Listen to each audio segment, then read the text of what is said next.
everyone, and welcome to Random Number Generation, the GDQ Hotfix show that is about randomizers, the runners behind them, and of course, a lot of glitches in this case behind them. I'm Skybills, your host, and this is episode 138, Ocarina of Time Randomizer with ZFG. ZFG, how are you doing? Thank you so much for joining us here. Hi, I'm doing great. So we've got an Ocarina of Time no logic randomizer today.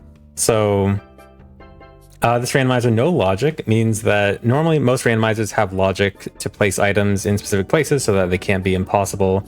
Like for example, if you need the iron boots to get an item, then the iron boots can't be on that check. No logic doesn't do that. No logic just means the items are anywhere. And that can create a lot of tricky situations, but Ocarina of Time is this really cool game where there are lots and lots of glitches to get things in alternative ways. And so no logic has to do lots of these crazy glitches, obscure things like I'm gonna have to, remember all these crazy glitches to do a lot of checks like without certain items. And it's really cool. There's you need a lot of glitch and tech knowledge to do stuff like this, so it's going to be really fun. We also have a good amount of extra settings randomized that I'll get into when we start. But yeah, I guess we can get started in just a second. Any file name? I guess we can do GDQ as a file name. I'm actually so bad at I always name the file name A, so anytime I do any file name other than A, I get so confused. That is so... Somehow I don't even know the order of the title screen. Okay. So yeah, we can get started in let's do a countdown in 3, 2, 1, go. All right, so I also have a random starting position and random age starting. So I'm starting as child, that actually was random, and we're starting in Kakariko Village. So yeah, I don't know where I'm even starting. So first thing I can do, this is a very simple check. I can just collect the cuckoos. There's a nice quality of life setting here where I only have to collect one. And so no logic, there is, because there's like no specific placements of where the items are, there are a good number of hints on where certain items are. Because there is no such thing as like way of the hero in this. Like usually, okay, we got some hints for this guy. So watch him small key. So I also have small key sanity on. So I also have to write down a lot of notes for this. There's going to be a lot of stuff to remember here. So these are the Skulltula rewards. You get rewards for collecting a certain number of Skulltulas. Okay, we got 2 water keys on these guys. May or may not need those. I was gonna say, of all the dungeons for the water temple keys to be in, that doesn't seem too bad at 40 and 50, because I know at least one can be skipped with these, and hopefully if you don't need every single inch of the dungeon, that shouldn't be too terribly bad. Yeah, with glitches, you can even go with less. So technically you can get away with only 2 keys with glitches in water temple, although 4 is preferable. So the water keys, not too bad. The thing with keys and no logic really it's more like more keys makes things easier, but you can usually skip keys with glitches. So it's like how annoying do I want to make the glitches today for like how few keys I need. Oh, sure. So for someone who might be new to what no logic is there any way to simplify that or explain it for someone who might be new to that? Yeah, so in randomizers, typically logic just means that certain all the items in the world are placed in a way that it'll always be possible, no matter like what no matter how the items are placed, there'll be certain restrictions on the item placements so that it'll always be beatable. So like you can't have an item on a check that requires itself. So like I made an example earlier, like if you need iron boots to get something, normally the logic would say, okay, iron boots cannot be on a check that requires iron boots. But no logic says, actually that is possible. And so that means that sometimes you got to use glitches to get around those restrictions. So if something might normally require iron boots, I might have a glitch way to get around that, but it might be hard. It might be really obscure, I might have to do some weird stuff. So actually, some weird stuff I'm doing right now. So these gold Skulltulas, I don't have any weapons yet. So I'm actually not starting with any sword as child. And so my best way to kill those Skulltulas was some pots. This also has a nice little quality of life change where the gold Skulltulas can appear during the daytime. Normally those are nighttime only, just to avoid having to, you know, wait around for nighttime. But yeah, so some other settings we have randomized today. I also have the dungeon entrances and the bosses randomized. So anytime I enter a dungeon, I'm going to get a random dungeon. I don't know where each dungeon is located. And the bosses of those dungeons is also going to be random. And to beat the seed, I need to beat 6 of the 8 main dungeons. And so I'm allowing most glitches for this. The one glitch restriction that we have is no boss key skips. So normally for the adult dungeons, there's 5 adult dungeons where to get to the boss, you need the boss key. Really skip them, but it makes these kinds of randomizers a little bit easy. So I'm going to have a restriction on no boss key skips. And because I need to beat at least 3 dungeons, I need to beat 6 dungeons. 3 dungeons don't have a boss key. So that means at minimum, I'm going to need at least 3 boss keys to beat the seed. And what's kind of interesting about these settings also is that go mode is a bit more ambiguous compared to most randomizers. Oh, we have a potentially important item here, bomb chew bag. Okay, this is really expensive. Bomb chews are a hugely important item, but this is a little bit too expensive. But just in case, I'm going to write that down in case it might be useful later. Yes, and that is a recently added item, right? The bomb chew bag. I don't remember seeing that until too recently. Yeah, they added it as a cool, like, a quality of life thing where it also allows bomb chew drops to appear. So, like, normally in the base game, when you get bomb chews, the only way to refill your bomb chews is from winning them from certain mini games or buying them. And the bomb chew bag allows you to get, like, random bomb chew drops from grass, which is really nice. So we can take care of a few child market stuff, some mini games. Not getting anything too important right now. I think I've only been getting Skulltula tokens. Oh, I completely forgot. There's also a cool setting that gives you the mask early, and also the bunny hood in this is modded to reflect Majora's Mask faster speed walking with the bunny hood. There's also a cool little cosmetic funny thing where the bunny hood is extremely long in this. You got big bunny ears. Reminds me of Fran from Final Fantasy 12. Nice. But chat was talking about this, and I didn't know this till now either. So somebody asked, was this seed vetted? And it doesn't look like it. No, I actually just generated it literally 5 seconds before I started. So this version is really cool. You can actually generate the seed in the game instead of like having to pre-generate it. Yeah. So yeah, you guys actually saw me generate the seed. So impossible for it to be a Plando. I've got proof it's not a Plando on stream. Oh, yeah. I didn't read that. Okay. Opponent song is a GTG key. Gorilla Training Grounds keys generally not too important because with glitches it's pretty easy to skip them. Kind of.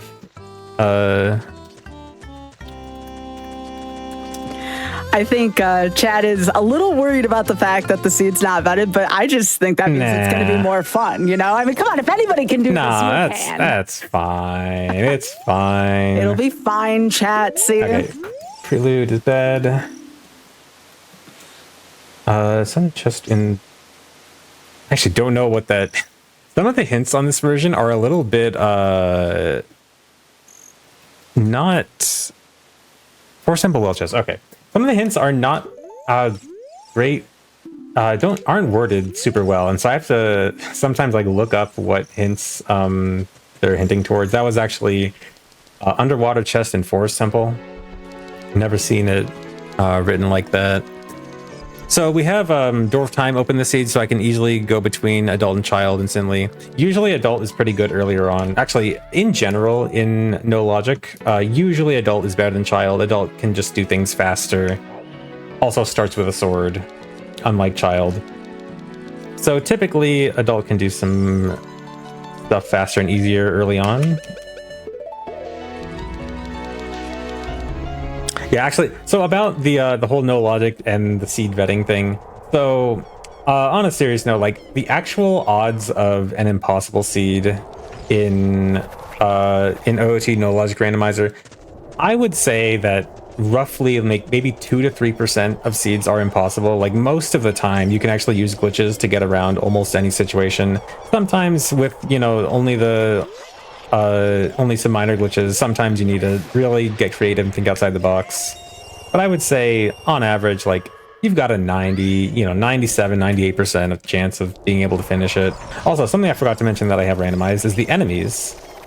All the enemies are randomized, as you can see by all these guys randomly in the market. That can make some of the areas that are normally not too threatening significantly more threatening.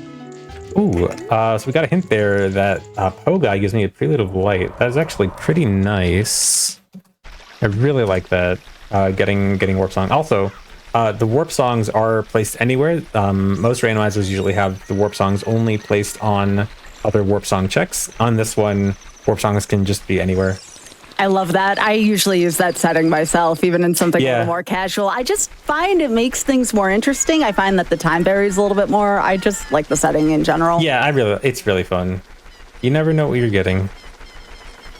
So here's going to be the first instance of getting to doing a glitch to get to a dungeon early. So the bottom of the well, the entrance to a dungeon right here. Normally you're supposed to get here as child using Song of Storms. I'm going to use a glitch to clip to it as adult. I can clip on the edge of the rim of the well here and land barely out of bounds.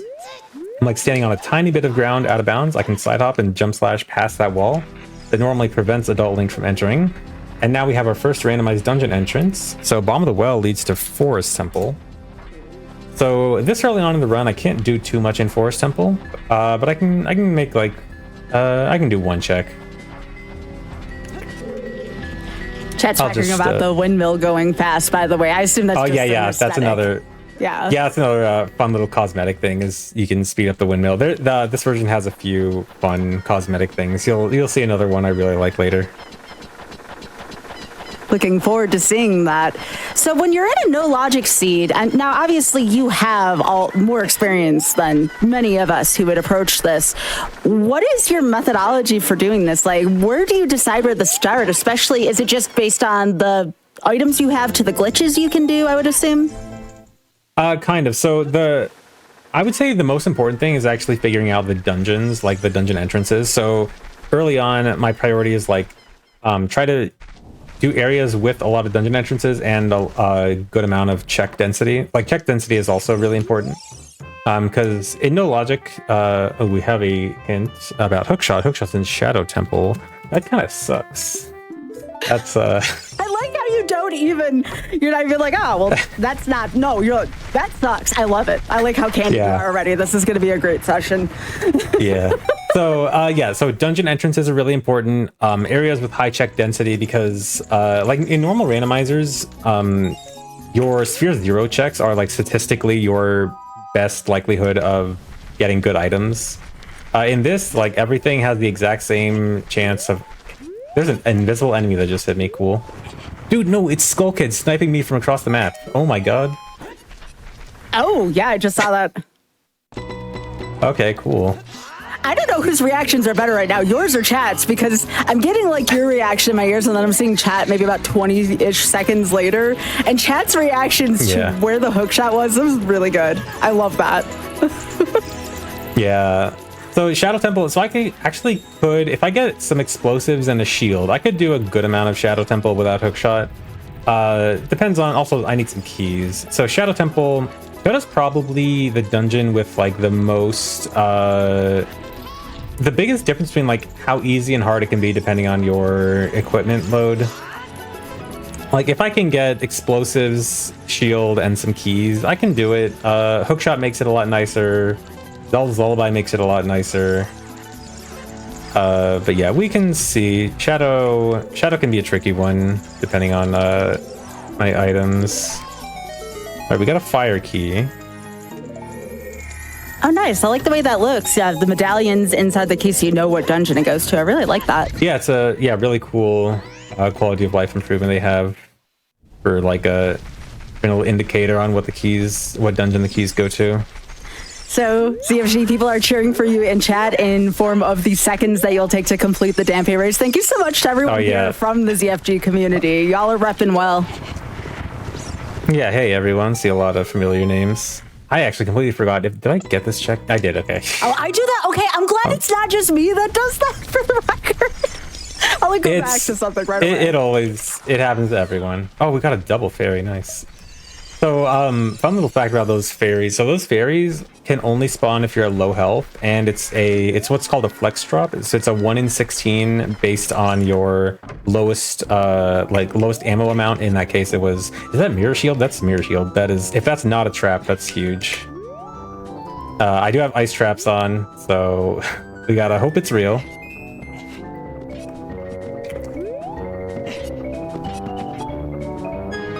It's real. Okay, that's great. That's a huge first item. Also, so I don't actually have an ocarina to start with, so I cannot get the windmill guys check right away. I'm actually gonna have to put that off. Wait a second. Why would you do this to yourself? That is one of the worst settings, in my opinion.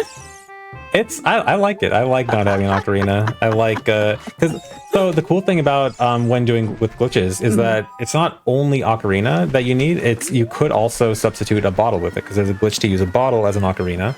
Right. So you do have alternate methods, and I think that's one of the cool things about no logic is the alternate methods you can use to get around certain item requirements. So this shop is normally closed at night, but I can clip in here at daytime. We got iron boots for 140. That's too expensive, but only need 1 wall support, so I could maybe get it later.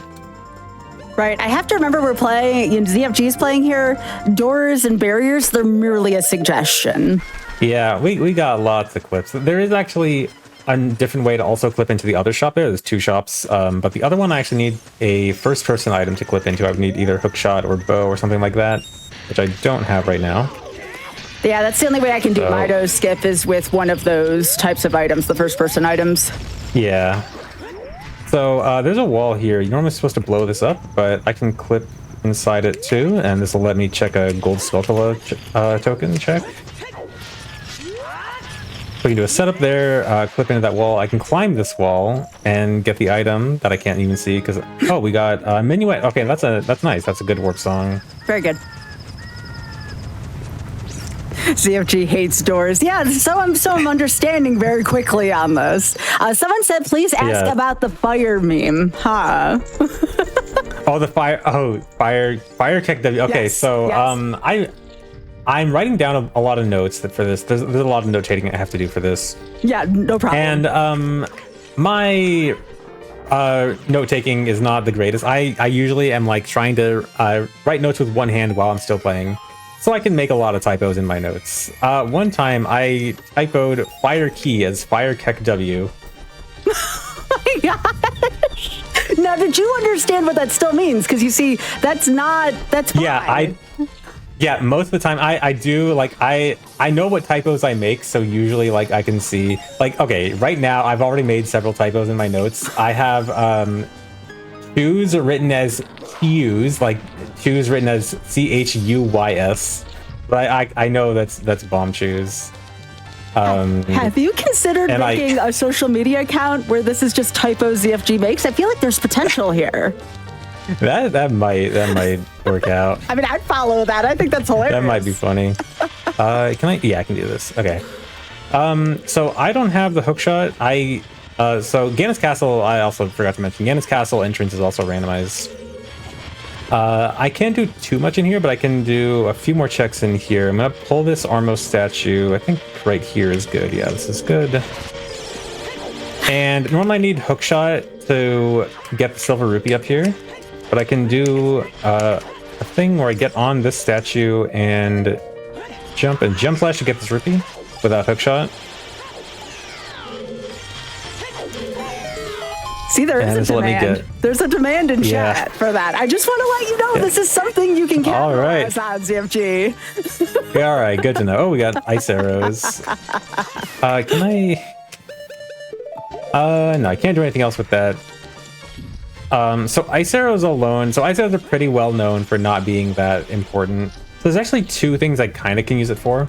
One is, I mentioned I need a first-person item to do a clip earlier. So even though I don't have a bow or any ammo to use the ice arrows, I can actually just still pull it out as a bow.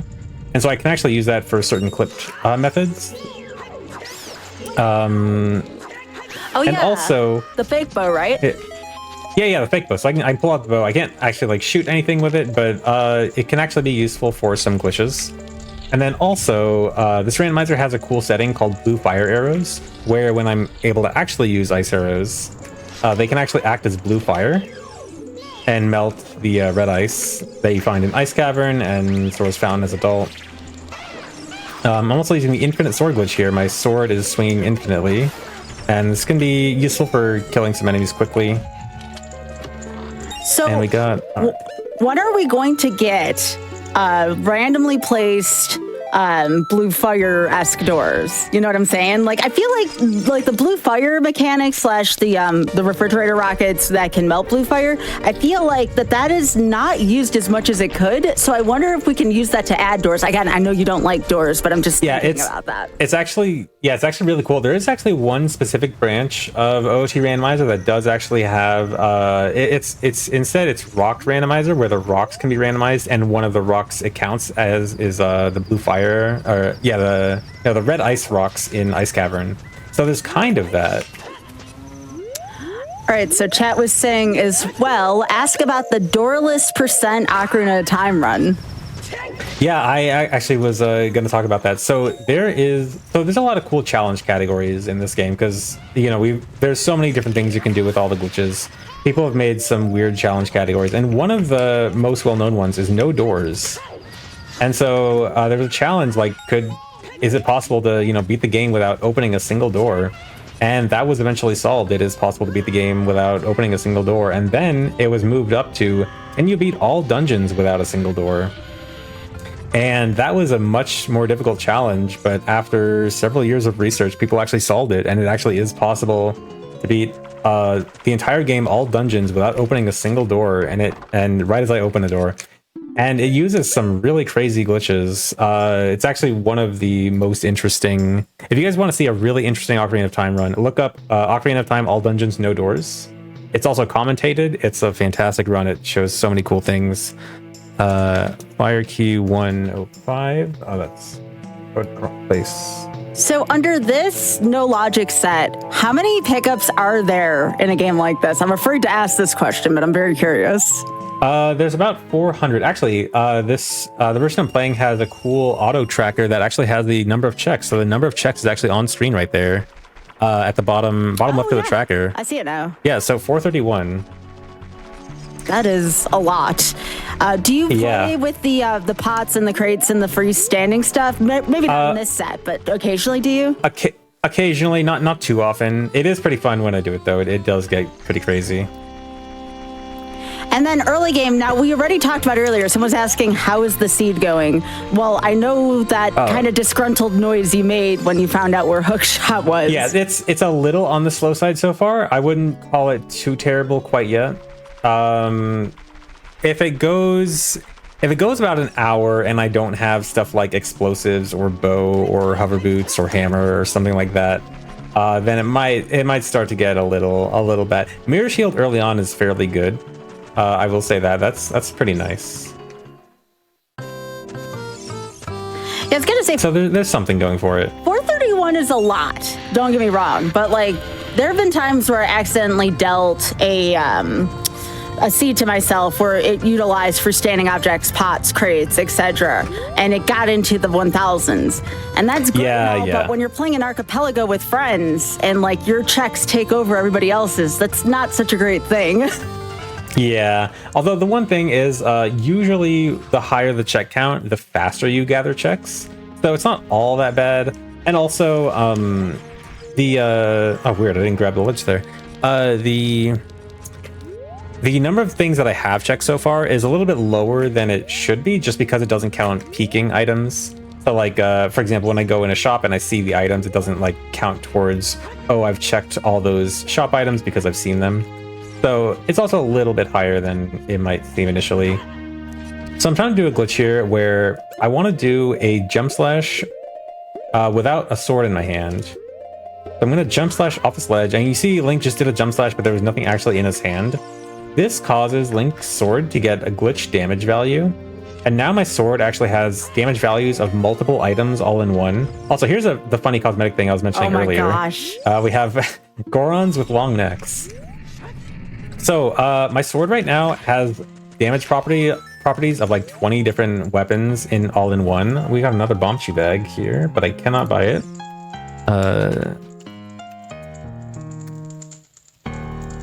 And so one of the damage properties is Din's Fire, and that also has... Ooh, Shadow is looking good. The Goron sword also. So one of the damage properties my sword now has is Din's Fire, which is why these bomb flowers just exploded when I crouch stabbed them. And then also another property it has is Ice Arrows. And if earlier I mentioned the blue fire setting where Ice Arrows act as blue fire. That also applies to that glitch sword damage I have right now. And so now my glitch sword can actually do certain blue fire damage. And those mud walls going to Medigoron, this is in the vanilla game, those mud walls can be destroyed by blue fire. It's really weird, but it's a vanilla mechanic. And yeah, so because of that transfer, the property transfer of like blue fire can break the walls, and ice arrows get blue fire damage. And is that I cannot see what that's a Hylian shield. Okay, I don't need that. And my sword then having ice arrow damage means my sword can break those walls, which is really cool.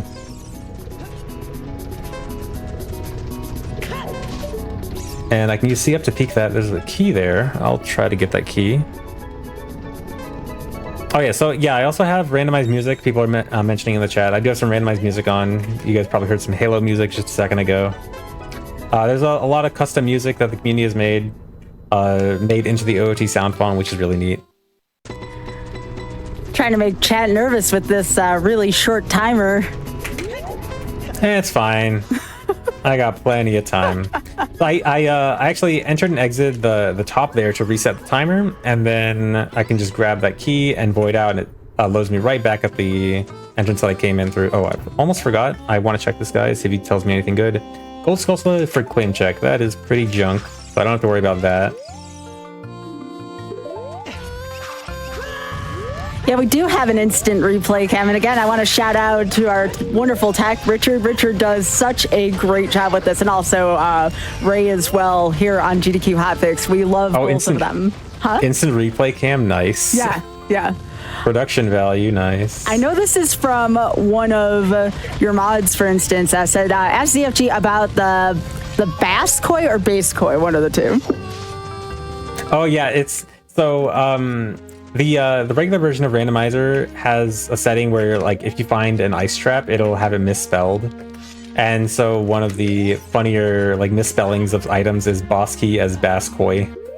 Gotcha. My favorite one that I've seen so far in the misspellings, buttle instead of bottle. Nice. So in Majora's Mask Randomizer, they have a similar thing where it's not like fully misspelled, but it's like different words for certain items. And my favorite one I saw is for Sonata of Awakening. I found the Santa of Awakening. Oh my gosh. So is this where your notes come from then? Like you look at these kind of bogus spellings and it just kind of creeps its way into the notes you take? No, they're actually separate. It's actually my misspellings are all my own. Okay, I was just curious because I can see how looking at bad names for items can turn into that. Yeah. Oh, speaking of bass koi, there's one boss key. I just found the water boss key. Nice. That's good. So to answer your question in chat, if you're talking about DC was Ganon's Tower, if I remember right. Yeah, DC entrance was Ganon's Tower. Let's see, training ground. Don't really need that. Is that Goron? No, Zortunic. Also, I should mention, because people are probably going to ask, the Bombchu's in the shop. So the left side of the shop is the like truly randomized items that I can actually buy. Mm-hmm. When it's on the right side, those are refill items. So like the chews you might see on the right side of the shop, that I can only buy those bomb chews as a refill if I already have bomb chews. Ooh, I got frozen by an invisible Redead. Oh, yeah, I just saw that. Oh, Yeah. that's evil. Okay, I got away. Oh, bomb bag at Lake Hylia. That is good information. I will probably try to make a trip to Lake Hylia soon.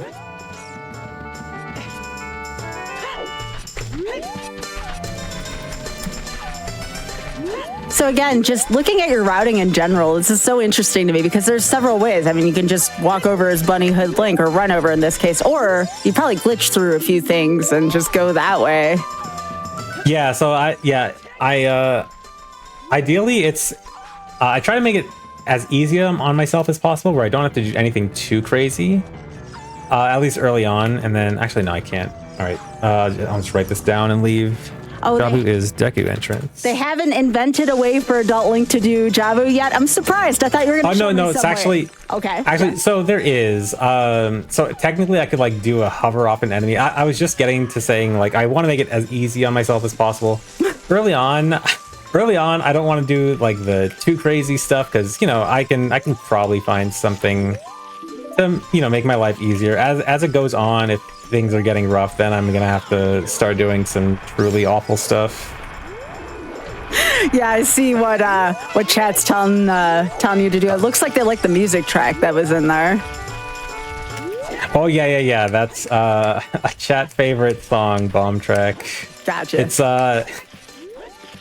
from an Ocarina of Time ROM hack where it's kind of in the most beautiful way, extremely jank, and it's beautifully jank. It's a wonderful song. See, Chad, I tried advocating for y'all, but yeah, I understand what CFG's going at. Like, if there's other things that can be done. I'm sorry, chat. I would love to. I'll try to go back to it as reasonably soon as I can. CFG's like, why does it have to be in Japan right now? That song. It's okay. We'll get there. Jabu is an important dungeon. It's one of the dungeons without a boss key, which makes it pretty high value. Sure. So very likely I'll go back there reasonably soon.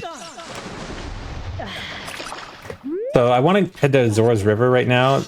Normally you need the silver scale to dive down to the exit there, but you can actually do a little clip out of bounds to get this early.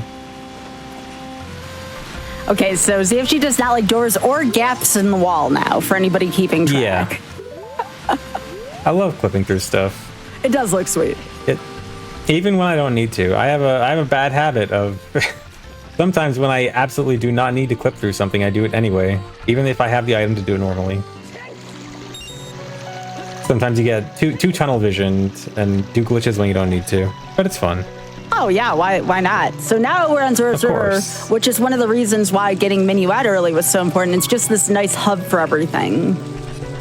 Yeah, exactly. Except I can't even play Minuet yet. Well, hopefully soon. You need a bottle at least, right? Yeah, I need bottle or Ocarina. Yeah. Okay. Oh, actually, yeah.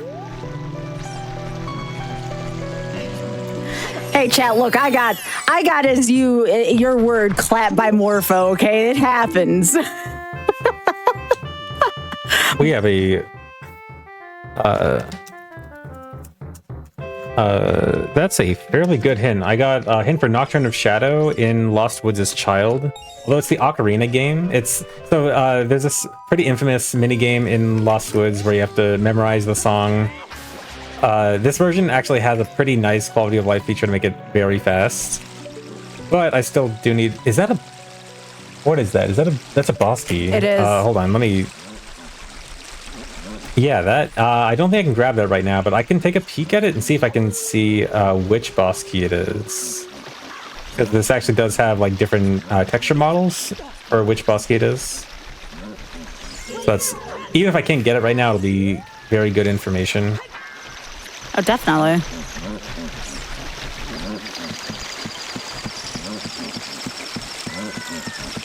You're still doing quite the number of glitches considering you don't have the items I associate with glitches, like bombs and bottles, for instance.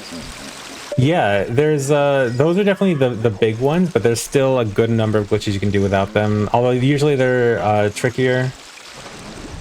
But they're also more, honestly, sometimes more interesting without having to rely on bottles and stuff and bombs. There's some really interesting ones you can do without them, so I kind of like them. Because I will, honestly, sometimes these seeds can be more interesting if it takes a while to find stuff like bombs. Although, that can also bite me if it takes too long, then it starts to get really bad. So that was actually Spirit Boss Key. Yes. At Zora's River, Gold Skulltula. So that's pretty good. Even if I can't get it right now, it's probably wouldn't be too long until I can find it. I noticed that the folks from your community were posting the ZFG Fast Stare emote. I really like that one. Yeah, that's great. So yeah, so go ahead. Oh, all I was going to ask is, do you have a favorite of your emotes? Because I've been seeing quite a number of them. I guess Run Ogre's the classic. That and also Speed Frog. Gotcha. Okay, so you were saying? Oh yeah, so I was saying, I mentioned earlier that usually I want to do a lot of adult checks first. Adult can usually do things faster and easier than child, but adult did not result in a great number of checks. I mean, I got some important like future items like Mirror Shield and a boss key and knowledge of a second boss key. Those are all good, but they're not going to immediately help me. So I'm going to go back to child. Hopefully I can get some better stuff here. Child does have like usually fewer restrictions on checks, like easier checks to do without a lot of items. So first I got to do some night market stuff. I got an easy check here with Richard, and then also a shop, one more shop to check. There's Richard's favorite check. Yeah. So and oh, sorry, go ahead. Yeah, I was gonna say I got the claim check, but wallet, that's huge. Nice. I got the claim check, but I got a hint about claim check being junk earlier, so not gonna be too important. I actually got several. Come on, let me buy it. I got several important things in shops earlier that I can now buy. I can buy iron boots and a fire key now, and bomb shoes from Medigoron. So actually, I might make this a pretty short child trip. I already checked here. Yeah, you know what? I'm going straight back to adult. That's all I need. Just that wallet. Well, that was pretty short-lived. Yeah, I was expecting to do more stuff, but honestly, this is good. Yeah, this will get me bomb shoes, which is huge. And then iron boots, also really good. Yeah, this is... That one item is already pretty significant. Does it make up for the hook shot mishap? It might. That'll give me explosives and a shield, and so honestly I might be able to do a good amount of Shadow Temple and the Shadow key. I just got a Shadow Temple key also. I also haven't checked where my adult save warp location is. So my overworld spawns are randomized, so I actually don't know where the save warp is going to take me. That is... Oh! That is a place. Actually, this is kind of good. Okay. This is oddly good, actually.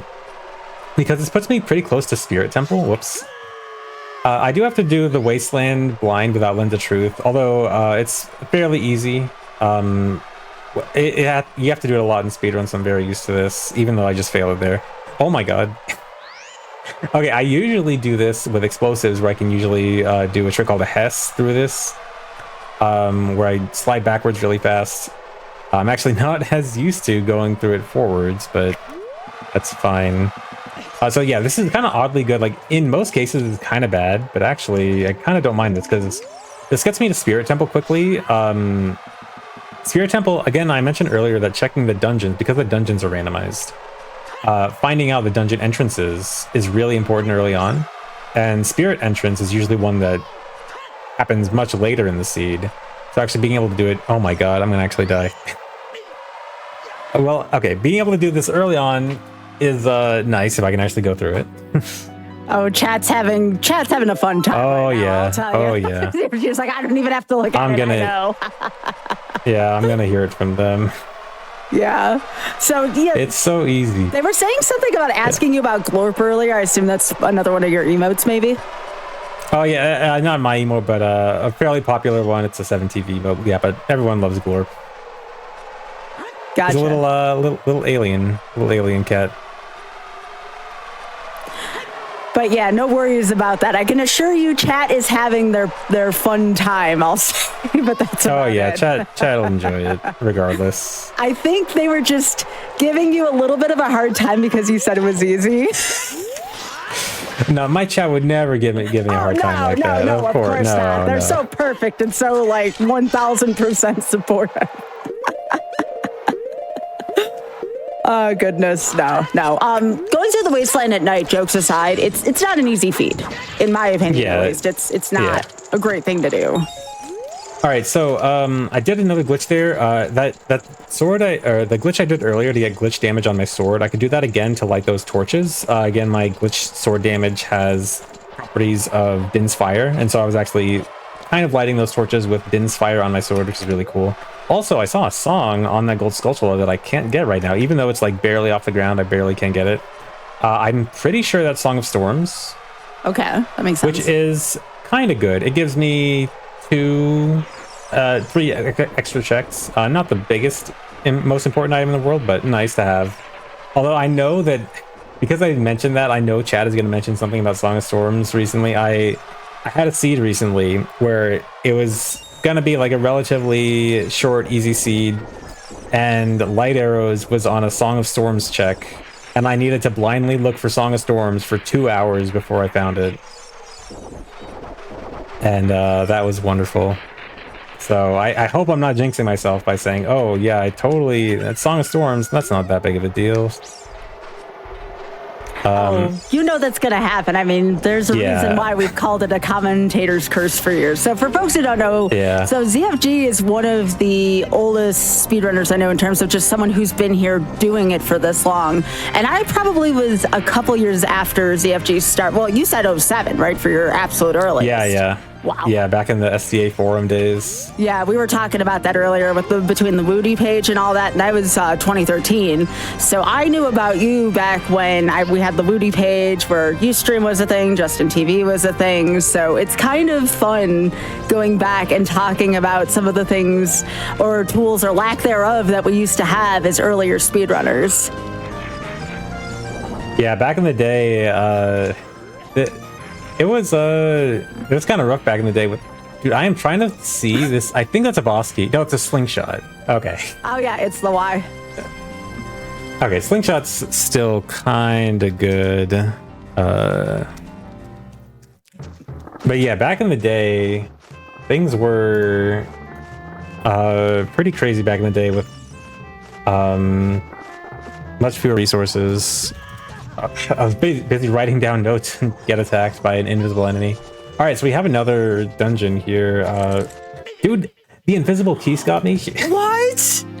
Wow. Okay, so this is just an example of the different enemies that we've been seeing throughout. It looks brutal, especially on 3 hearts. No support. Yeah, it can be brutal. So there's also a fun setting that I sometimes put on, although not for today, where I can actually have what's called hyper enemies, where the enemies are on 2 times speed, and they can also be random sizes.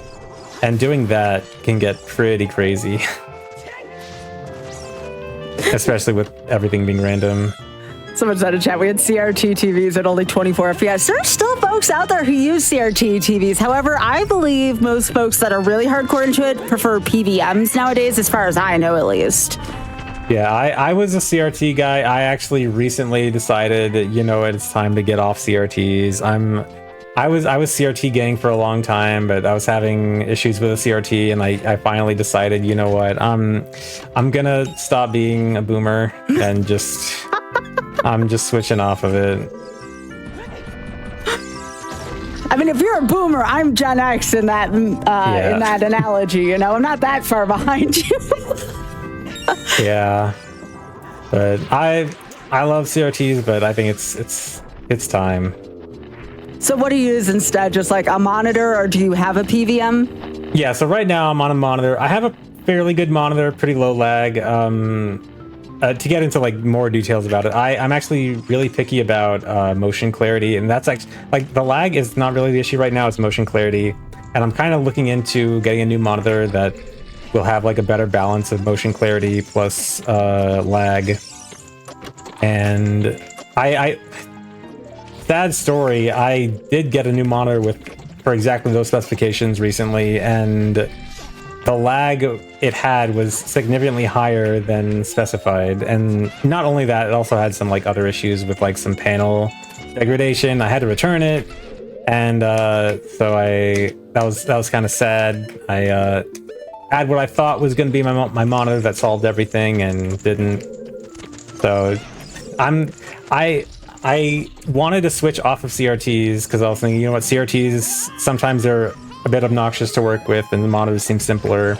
And then I tried to switch to mono, and now I'm getting the realization the monitors are not that simple either, and everything's a mess. Everything is a mess, but that's what happens when we do something as long as we do, right? Yeah. We have to adapt to it in different ways. I had to change off to a CRT because mine, the older my eyes were getting, the more I noticed the CRT was flickering. Like I kept picking up this flickering, and I just couldn't even see what I was doing anymore. Is that Dark Link in? Yep, that's Dark Link. Dark Link is randomized in the enemy pool. But Dark Link's a mini boss. How does that happen? Yeah, mini bosses are randomized too. What? That's wild. Well, some of them. There are some that aren't quite implemented yet, but I think they're planned. Yeah. But yeah, Dark Link. Actually, fun thing about Dark Link. I think there's an invisible enemy here. I think. Oh no, never mind. It was only okay. Fun thing about Dark Link, he can actually mess with some glitches where, like, if I try to do a Hess, where I haven't done it yet, but it's like this backward speed glitch. If I try to do a Hess with Dark Link spawned, he'll like slow down your Hess speed to a really slow speed, and he can also make you not be able to do full height jumps. Like anytime you jump off a ledge, it'll just be a short jump, which is really annoying. Chat was saying that you missed a chest somewhere, by the way, just before we get too far away. Which chest I think I did. Alcove and raised platform room. I did miss that, right. Okay, I need to go back there. It'll be quick. Oh, yeah. I just wanted to remind you before we started talking about something and you forgot, so I'm trying to be accountable to chat here, too. Yeah, that's good. Yeah, of course. All right, so we got our first boss beaten, Bongo. So that was the infinite sword glitch. You can have your sword swinging infinitely, and it just easily stun locks in one cycle's Bongo. No items, just the sword. Yes, and so I mentioned earlier the bosses are randomized. So that was Bongo, the boss of Deku Tree. And so that's actually one thing that makes these settings really cool. The random bosses combined with the random dungeon entrances is usually like the child dungeons, like Deku Tree, Dodongo's Cavern. They're kind of thought of as free dungeons because they're really easy to get to the end and beat the boss. But with both the entrance randomized and the boss randomized, like you never know, the Deku Tree, even though it's a really easy dungeon, it's all the way at the Spirit Temple entrance. And the boss, like I was able to beat Bongo there, but like Rova or something, or Rovagia could be the boss of Deku Tree, and then it becomes much harder. And so, it's I really like that aspect of these settings, the random bosses and dungeon entrances. Also, Chad, did I also forget the gold Skulltula on the vines in the basement? Because I think I did too. Yeah, I don't remember seeing you grab it.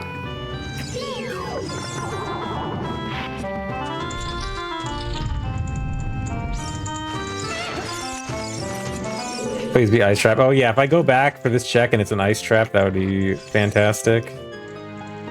Oh lol. Okay, that is. Wow.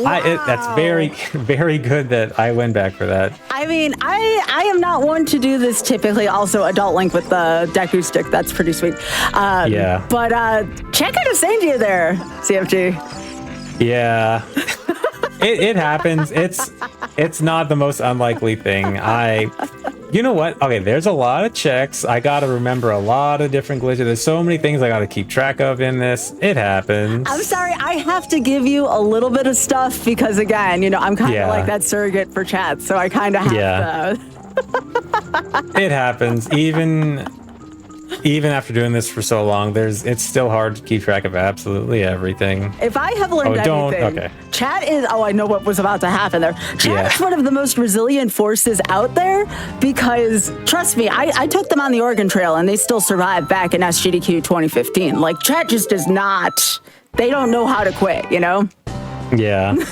Also, I got another really great item there. That was another boss key. That was the forest boss key. Nice.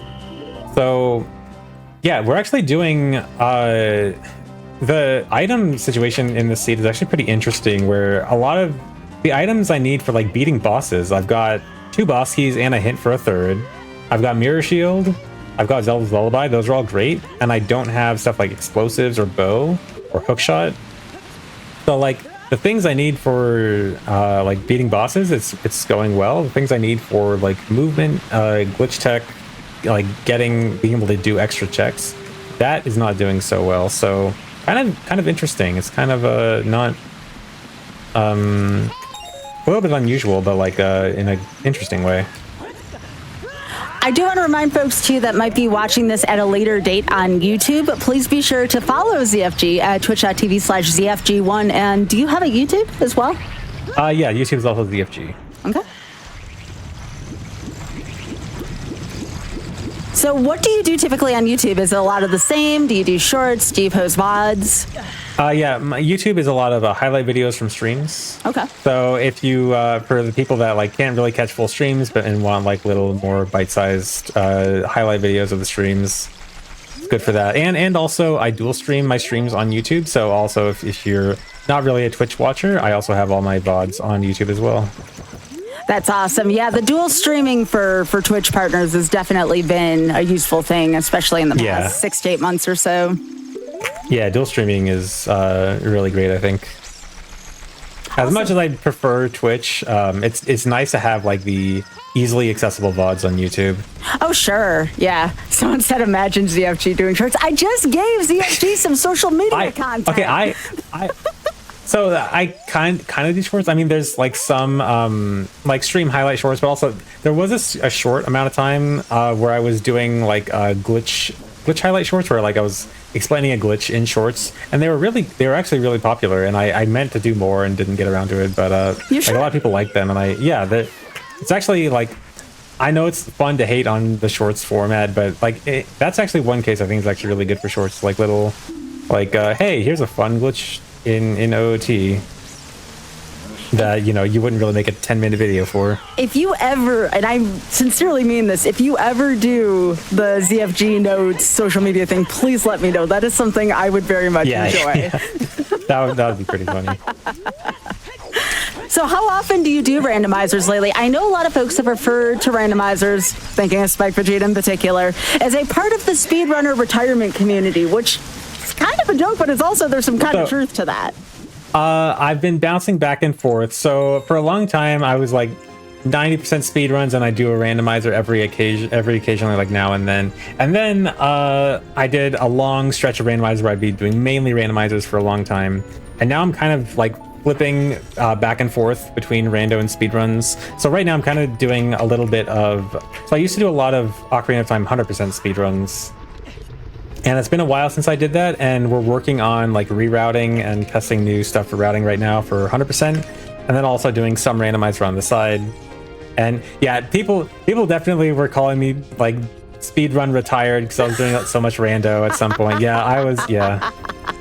Sorry, chat's making me laugh right now in response to this. This is so good. Yeah. He's got to make sure it's money to retire.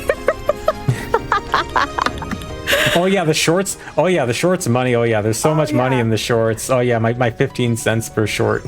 I know, seriously, like one of my best shorts so far, I've like 43,000 on one of my shorts views, and it's like 74 cents. I'm like, yeah, you can't retire. Yeah.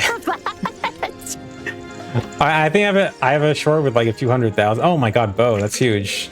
That's a nice bow. Yeah, I actually like the color on that. I think I have a short with like a few 100,000 views, and it's like $15. What? Are you serious? What the heck? Yeah. Give him 2 years, he's gonna do bingo. Oh my gosh, y'all. Yeah. I can't. Dude, the bingo guys have actually like they've been trying to get me to do bingo for so long. Like they keep saying ZFG wins bingo, ZFG wins, and I do want to do bingo, but there's just like so much other stuff I want to do too. There's a lot of stuff to do in OOT, like between speedruns. Like the speedruns are changing so much because we still find stuff in this game, and then there's randomizers, which have so much variety, and there's bingo, and like there's just a lot of variety in this game, and it's hard to do everything. Sure. Do you find that it helps you burn out less, though, to have these randomizers versus just nothing but the vanilla stuff? Oh yeah, for sure. Good. Like people ask me, how do I play, the same game for so long? And like this, like I think this is the only game I could theoretically like play for as long as I have, because when I see like people playing Mario 64 for so long, like I love Mario 64. Mario 64 is a great speedrun. We all love it, right? But I cannot imagine myself running that for like years and years and years when the biggest like new discovery is like we find 1 second time saver per year, excluding carpetless, of course. Of course, yeah, which that was recently done at this past PAX East. We saw carpetless actually get done on the GDQ stage at PAX East. That was amazing.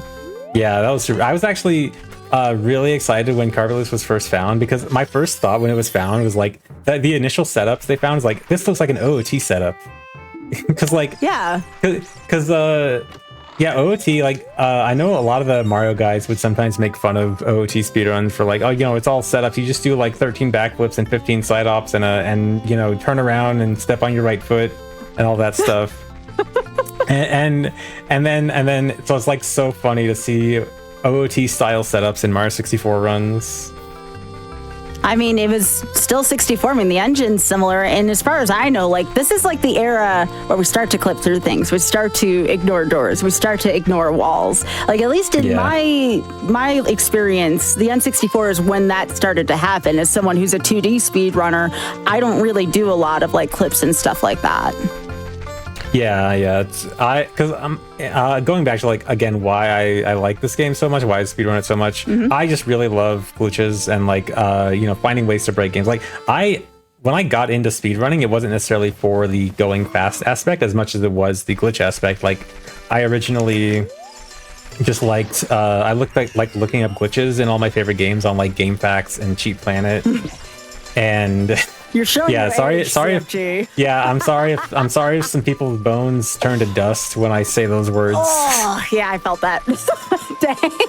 Yeah, so I really just I like looking up glitches, and then when I found out that like people do glitches in speedruns to go fast, I was like, oh, that's really cool. It's like a way to apply glitches to like something useful. I think that's really interesting, so I want to go try it. Well, how does it feel like? I mean, again, you've been speedrunning since 2007. How do you feel about the evolution of Ocarina of Time tricks and speedruns in that amount of time? I mean, you've seen it all pretty much. Yeah, it's crazy because at some point we kind of thought that, this game is so broken, we found everything, and then we kept finding more and more stuff. And now we don't really think about that. Like, even though it's actually funny how the more we find, the less we think, it's dead, like we're not going to find anymore. We're like, oh yeah, of course we're going to still find more stuff, because it just keeps going and going. I mean, how long ago did people say, like, the 459 or the 458 Mario won any %? That's it. It's not getting touched. And now we're down to some ridiculous amount right now. 450, something like that. Yeah, exactly. They're like approaching the past theoretical time in Mario 1. Mm-hmm. That's crazy. I'm sure that'll happen one day in Ocarina of Time speedrunning too, as long as folks keep plugging away at it. Yeah. Nice score on Maze. Yeah, this maze is really fun with testing. So yeah, I just got the bomb chews that I was talking earlier about how important explosives, bomb chews, or bombs are. And so now I can do this glitch called Hess, where I can slide backwards really fast, and it can clip through those rocks, which is really good. And what does Hess stand for, just again for folks who might not know? So it's Hyper Extended Super Slide. Okay. It's kind of a weird name, but like it's one of those names where there was originally this trick called the Super Slide, which involves trying to grab a bomb as it explodes and then shielding it and moving backwards really fast. And then we found out you don't need to do grab a bomb with it, and then we called it there was a midpoint where we found the extended super slide, where you could do a slightly slower super slide without shielding explosion like from a bomb.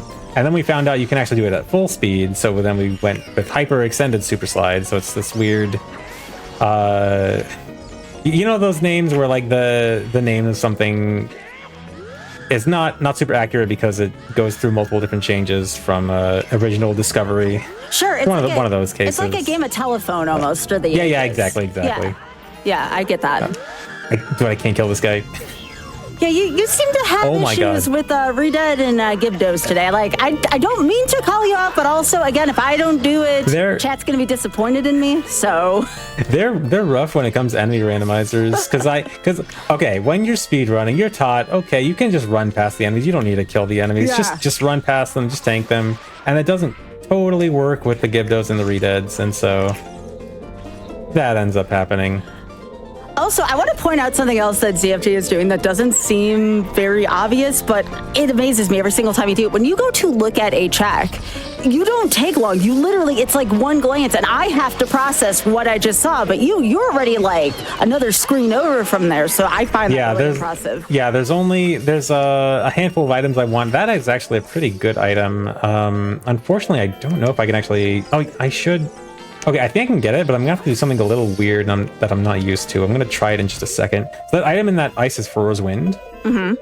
It lets you set a warp point, which can actually be really useful in rando, although not strictly required for anything.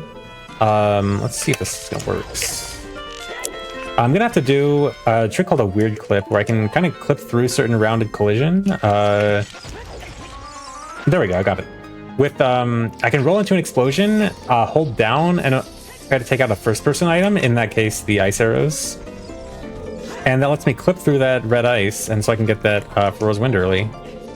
So I don't have magic yet, so I can't quite use that yet, but if I get magic, then I'll immediately be able to use that, and that can be pretty useful. I was just about to say that for you, but you got that. How do you even read chat and do all this? Oh my gosh, CFG.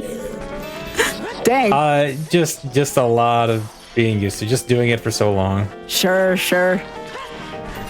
Yeah, there's no magic yet for the blue fire arrows, so unfortunately, without anything to give to it, those cannot be used quite yet. Yeah, I can at least use it as just a regular bow, which is still, oh my god, invisible enemy just falling down right on top of me. Yeah, chat was earlier, why are there invisible enemies? And I'm like, why not? What, scared of a little invisible enemies? Yeah. Nah. Yes, if they could be like invisible Dark Link, yes, as a matter of fact.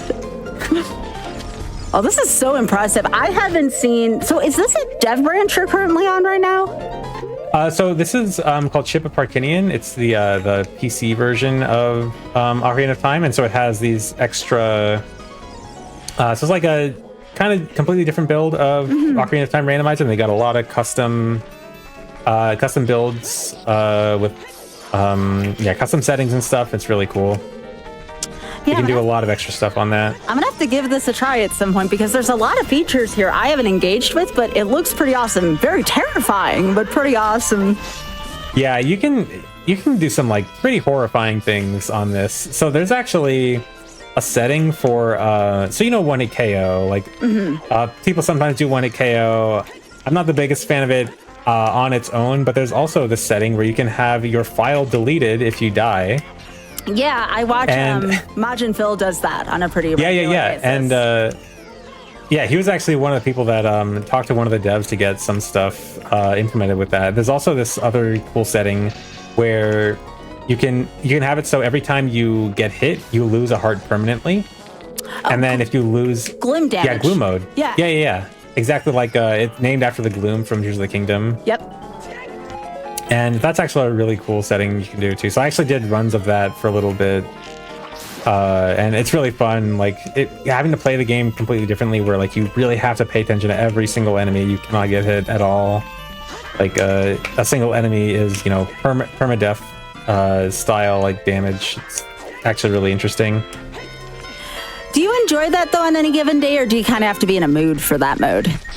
Yeah, it's kind of a mood thing. It's something that I kind of I can't just do it on a whim. It's like I have to plan for it and, you know, grind it out like several days in a row. It's one of those kinds of things. I can't just like do it on a whim. Oh, we are also at that hour mark, so again, we don't have to do it right now, but just whenever the next good time to take a break is. It doesn't have to be a second. There's actually a good break coming up just a second. I'm about to finish Ice Cavern. That'll be a perfect time. Great. I can do a Hess. Oh. messing up. And by the way, to mods watching, that says 5 hit. It doesn't say what you think it does, although it's hilarious. I don't know what else it could be. It's just 5 hit. Yeah, I don't know. Yeah, sure. 5 hit happens, right? Yeah, exactly. Okay, yeah. So didn't get too much on this camera, but yeah, this would be a good point for a break if we want to take a break here. All right, sounds good. So folks, again, we're going to take just a very brief break, so be sure to stretch, hydrate, and we'll be right back with random number generation. Welcome back to Random Number Generation. I'm joined here by ZFG, and this is Ocarina of Time Randomizer. No logic involved. So are you ready to go, ZFG? Yeah, I'm ready to get back into it. We can start again in 3, 2, 1, go. All right, so we just left off finishing off Ice Cavern, which was randomized to the Fire Temple entrance. I actually don't have a good way out of here, so I'm actually going to have to save and reset to get out of here. And this will have my randomized overworld spawn again back in the desert. Go back here. It's actually good because I actually forgot I wanted to check something back here. Actually, I guess I couldn't have done it earlier. But I wanted to go to Gerudo Fortress. There's also another dungeon entrance here, Gerudo Training Grounds, which I can check to see what the randomized dungeon entrance is. And then I guess I kind of could have done it earlier, but it would have been annoying without bomb shoes. Now I have that, so I can do a bit more here. And as well as I can also... Are you serious? That got me caught. Okay, so the Gerudo guards there have worse vision at night compared to daytime. So I usually am there at night, I guess, being a little bit too used to their night vision. I just walked right into that. I like sometimes just how deadpan your commentary is and stuff. Yeah. Just walked right into that. Whoops. All right, so what settings do you have on for Gerudo Fortress? So I only have the one guard on for Gerudo Fortress, so nothing too crazy for this. Good. I didn't know if that was in the item pool because it's key sanity, and I'm like, oh my gosh, is that in the pool too? But no, you're good. Yeah, sometimes I do like the random key on. In my more crazier settings, I like to have it on. For this, I kept it a little bit lower on the craziness scale, so it doesn't go too long. If I really put on all the settings I like, then it approaches like 6 hours, and Yeah, that's what chat was saying earlier. They're like, is this gonna be 4 to 5 hours? No, we do have another show after this tonight. We were talking about that earlier, though. Yeah, how you said can't spend all day on it. No, you sound so sad about it. Aw. I like it when I have to go slightly insane with all my crazy settings. I mean, what is the biggest loop that a seed has ever thrown you for, so to speak? It's hard to say. Like, I guess just not giving me explosives for forever can always be really, really bad. There's actually one setting I'm not doing that I really like, which is... so I have the bosses and the dungeons randomized. There's a setting to combine those pools, which means that boss entrances can lead to dungeons and dungeon entrances can lead to bosses. Oh, wow. And there's this, what that means is that a dungeon, like a boss door in a dungeon, can lead to another dungeon, which can lead to another dungeon. So you can actually get these chains of dungeons, like leading from one to another. And I've gotten some where I have like a chain of, 7 dungeons back to back, where you have to, beat one dungeon to get to another, all the way down, and it can get really crazy like that. Wasn't there something early on like that called Beta Quest or something like that, where like everything was just mixed up entrance-wise? Yeah, kind of. So Beta Quest is just like every single entrance is randomized and decoupled, which means that like going back through the entrance you came from doesn't take you back to where you came from. Sure. Yeah, so that's a separate thing, but yeah, that's also pretty crazy. I kind of don't like that too much. It's a little bit too crazy, but I do it sometimes on occasion. I feel like something like that would give me a headache after a couple hours. I know as a viewer, it's really hard to follow as well. Because it's cool, but it's also like non-stop note-taking if you really want to, not get completely lost. Sure. And right there, just, again, taking apart that iron knuckle like it's nothing. Just wave the sword in front of it, just dead. Yeah, ISG's really nice like that. ISG can really take down enemies pretty nice and easily. So, oddly enough, GTG, Gerudo Training Grounds entrance was vanilla, led to Gerudo Training Grounds. So, I mentioned earlier how I kind of didn't care about having GTG keys, so I can usually use glitches to skip them. I'm actually a little under-equipped for skipping them, so I kind of can, but I have to do some really annoying stuff, which I kind of don't want to do right now. I'm not too desperate yet, so I'll keep the super crazy annoying stuff for later if I have to. If you come back here after this, then you are desperate. Okay, I'll have to. Yeah, if I come back here without hookshot, I'm desperate. If I come back here and I don't have hookshot, then that means something is going horribly wrong. Gotcha. And I mean, again, without logic, this is where the wildness of the settings can really take off, because who knows what's going to happen with that. Yep, it could. That always could happen.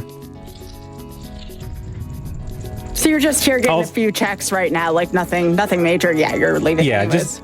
just checking a few basic things if I could get them. Doesn't look like it. I'm gonna head back down to Lake Hylia. Actually, I was in Fire Temple earlier. I did a clip to get to Water Temple entrance earlier, which led to Fire Temple. Oh, I actually forgot the box. Can I? You know what? I'm actually gonna do a quick save warp because I forgot something. I'm not gonna tell anyone. And my save warp's like right behind here, so it'll be very quick. But yeah, I actually want to go back to the Fire Temple entrance I found earlier because there's a hint I can get for the Fire Temple boss key, one of the boss keys I don't have yet, which will actually put me in a really good position just for information-wise on the boss keys. Someone in chat asked, what is the worst chest Hookshot could be in? Something super deep in Shadow Temple, I guess, at this point, or there's a lot of candidates. Maybe like top of Spirit Temple. Top of Spirit Temple is also really bad. Also, so I just said I was going to go back to Fire Temple to get a hint for the Fire Boss key, and then I find the Fire Boss key on the way back there. So never mind about that. Well, that works. I was going to say Upper Fire sounds kind of bad, too, to find something like that. Surprisingly not. Actually, okay. Fire Temple is surprisingly easy without hookshot. Actually, well, okay, there's 90% of fire is not that bad without hookshot. 2 checks are. There's 2 checks, the Pierre checks where you normally need Scarecrow Song. Yep. That one's pretty bad. I could hover up there if I have, as long as I have enough explosives. The hover actually isn't that bad. I am going to, yeah, this is actually a good idea.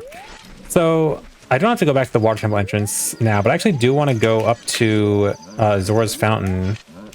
So, oh my god, this guy, oh no, he's stuck, okay.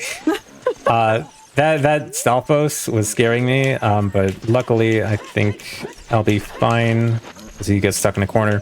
So normally you can't take the shortcut from Lake Hylia to Zora's Domain as adult, but you can actually do a mega flip. He hit me out of bounds. Okay, that works out, but I clipped out of bounds and was supposed to hit the loading zone, and the Stalfos actually hit me during the short period where I was out of bounds, but luckily hit me into the loading zone, so that was actually kind of funny. I like that. He got me. Yeah. He got me, even though I thought I was safe, but at least, it wasn't a big deal. So that's a quick way to get here. Forced small key. I'll take that. Ooh, don't mind another key there. What is up with the Goron and the Zora tunic colors? They're looking a little earthy. Yeah. I guess is the best way to put it. Yeah, so this has, you can randomize the cosmetic colors for this, which is cool. So I'm actually wearing the Kokiri tunic right now, which is nice and blue.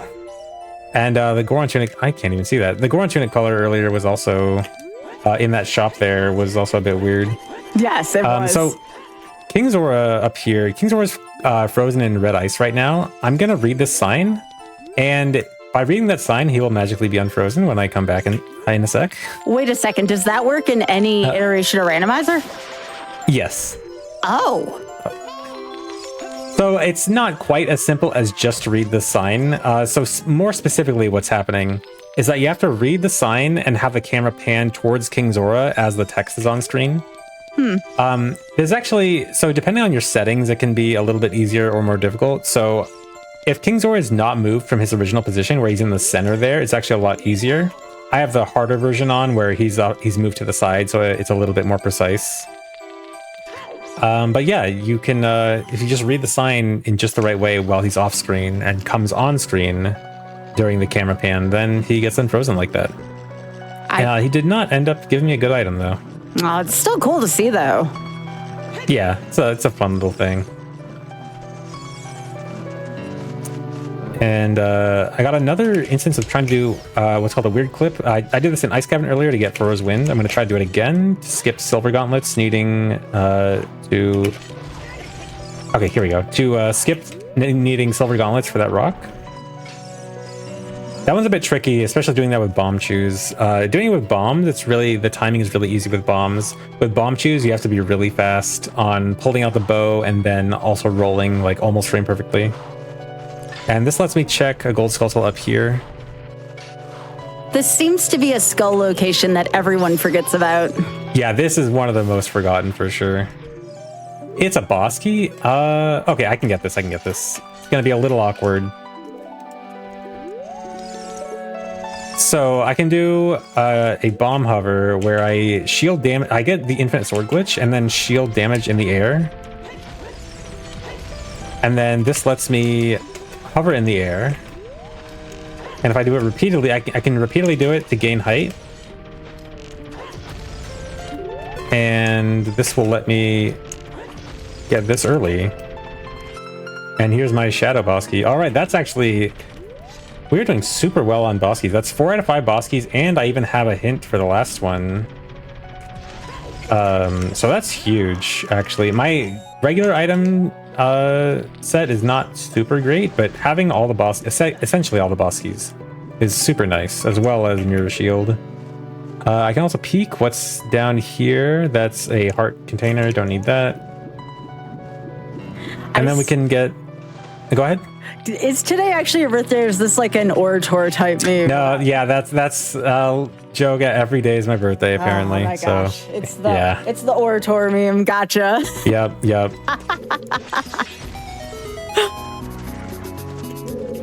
All right, Dodongo's Cavern. This is another high value one because it doesn't have a boss key. Even though I'm already doing so well on boss keys, but not needing one anyway is good. So Dodongo's Cavern, fairly easy to check most things here. So this should be... Oh, outside Ganon's Castle is foolish. That really only gives me like one hint I can skip, but nice to know. So yeah, Dodongo's Cavern, not too crazy. I did do the empty jump slash glitch earlier that I mentioned that can break those mud walls and like act like Din's Fire and a bunch of other weapon types, like how it just broke that wall there. So I'll be using that for a lot of Dodongo's Cavern. Please leave me alone. Is that... I can't even see what that is. That's a key.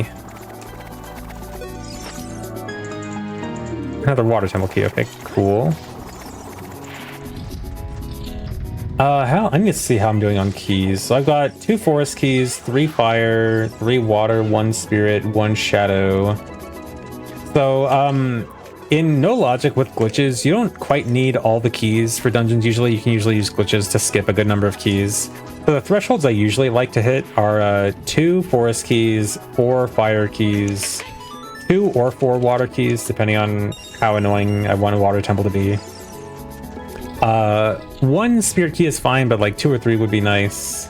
And shadow, usually I want the most. I want like 3 or 4. Is that gonna work? Yep, there we go. So that triggered the stairs. So I'm actually doing fairly good on the small keys. Worst case scenario, I could do some annoying glitches to skip some stuff. Oh, forgot I gotta kill this guy. So yeah, the items we're looking for right now, bombs would be really nice. Magic is super good. Oh, I still do not have any way to play a song. That's actually probably the biggest issue right now, is somehow after all this time with no logic happening, I still cannot play a song. I have no bottle and no ocarina. I mean, and what is that? There's 4 bottles and 2 ocarinas, so 6 checks. I mean... Yeah. Dang. 6 checks and none of them. So I just saw a Kakiri sword there. That's kind of good. Usually child is not super important. Like having a sword as child is definitely super nice, but I also probably don't need to do that much of child at this point. I might go back for that. I could kind of hover for it, but it would have been annoying. It'd probably be easier to leave and re-enter and then go backwards the normal way. Because normally to get that... Actually, no, I'd still have to hover to it. I might just skip that, honestly. Kikiri Sword's not the biggest... Not the most important thing. As nice as it is to have, probably not worth it. Why am I skipping money? I probably should have... Oh, yeah, I really should get at least one more rupee. I really should not. Oh no, give me a rupee. I need a rupee right now. Oh no. No, the one time I need a rupee. $1 Hylian dollar. Can I just get a single rupee? Any rupee count besides this? You don't like the Zoomer joke, huh? No.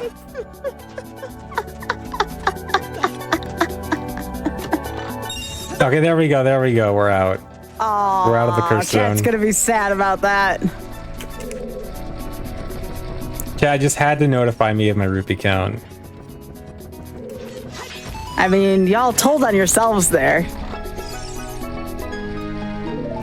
Oh, we got the Stone of Agony. This is Chad's favorite item. It does absolutely nothing. Oh, you don't do the thing where you can't read your hints until you get the stone?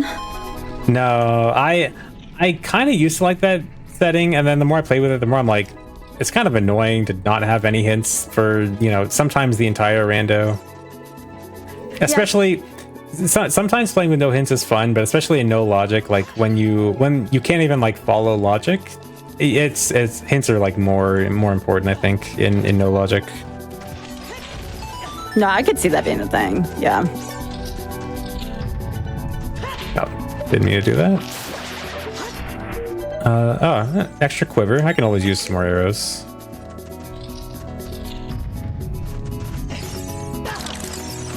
No, I don't think we've done Bombchu bowling yet.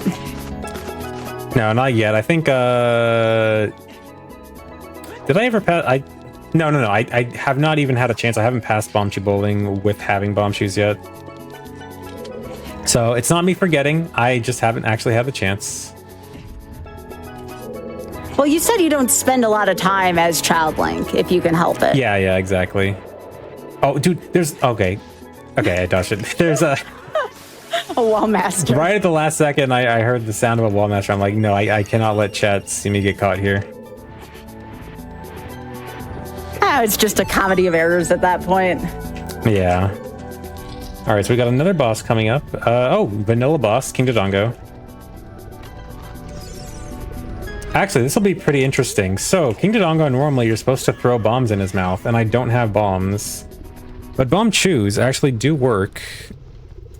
You just have to manually feed... You have to, like, put the Bombchu in his mouth. So I have to, like, do a backflip. And have him eat the Bombchu mid-backflip. You have to, like, actually just put it in his mouth. Which is really cool.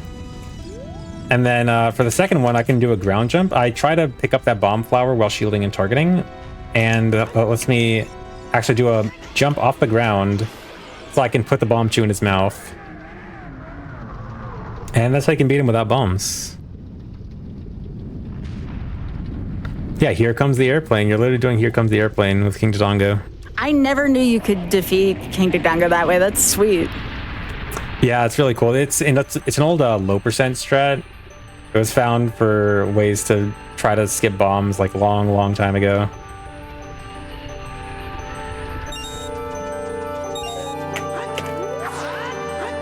All right, and that is 2 bosses beaten. Again, we need 6 out of 8 bosses.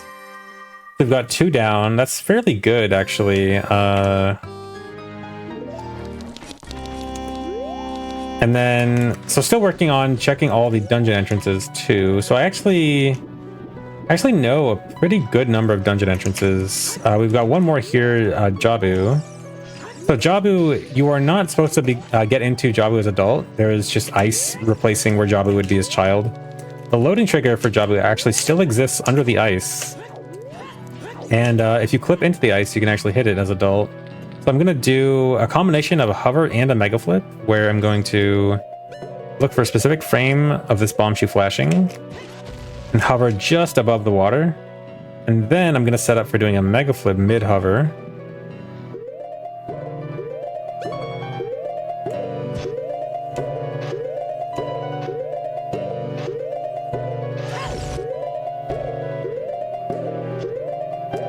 And then that clips me into the ice and into Jabu, which is the Spirit Temple. Nice. Oh, yeah, I don't have... Okay, so into Spirit Temple. I don't have silver gauntlets. I'm a little under-equipped for a lot of stuff, but I can clip past this. By getting a precise angle here, I can do what's called a triple slash clip. Am I going to be able to do it with this beam? You know what? I'm going to have to kill the Beamos. He's going to ruin this. Oh, Beamos he are might... notorious for that. Yeah. That guy has a 50% chance to drop bombs, or in that case, bomb shoes, but did not give me a drop. It's a little unfortunate, but not too bad. So what I can do in this corner is do a triple slash combo and then pull out the bow on a specific frame, and this moves Link back. How is that P-hat down there? That's interesting. Wow, and he got me even down there. Okay, so yeah, so what I was saying is if I can do this clip out of bounds and try to skip past the silver block you normally need the silver gauntlets for. Okay, now he's not down there. This is okay, you know what, I can kill him with bow. No, he's just gonna okay, I'm fine. Well, that was awkward. Did not see that coming. I mean, surely you've seen it before, though, right? Like, you've seen everything that can happen here. I haven't seen that specific combination of a P-hat camping in the void. Oh, no. It's the thing, just phrased differently. Sorry. It's a thing that happens here. Chat, you know what the thing is. Oh, that's never happened before. There you go. That one. Yeah, there we go, of course. So sorry. Before I was moving, what were you saying? Yeah. Oh, yeah, I was just saying, kind of got caught off guard there, but yeah. So Spirit Temple, oh, we've got fire arrows there. I do have, wait, can I get that right now? I cannot, not easily at least. Okay, so I'm going to skip that. I'm going to write that down. I don't know how important that's going to be.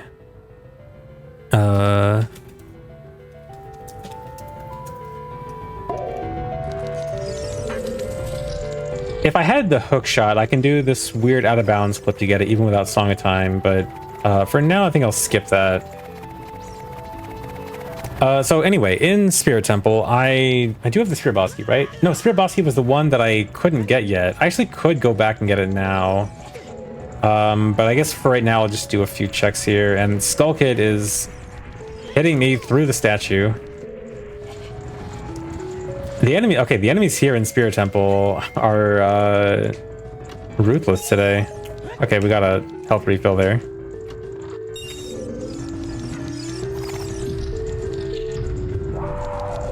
So now I'm starting to understand what you mean when I was talking about like stuff being in fire versus stuff being in spirit. Yeah, it's yeah, it can be Spirit Temple can be a little bit complicated with having to do a lot of skip. So this is actually another like kind of complicated skip. Climbing up the, actually wait, why am I doing this? I don't need to do this, never mind. Don't even do this trick. I was gonna do that trick to clip into the head to clip to where the boss door is, but I could get a hint for where the boss key is, even if I don't have the boss key, but I know where the boss key is. Like, maybe I should actually get the hint, because there's always a chance that one I saw earlier could have been an ice trap. Maybe I should have actually got it. Surely it won't be an ice trap. Surely I won't regret it. So I'm trying to do the glitch sword damage trick again. To get fire on my sword.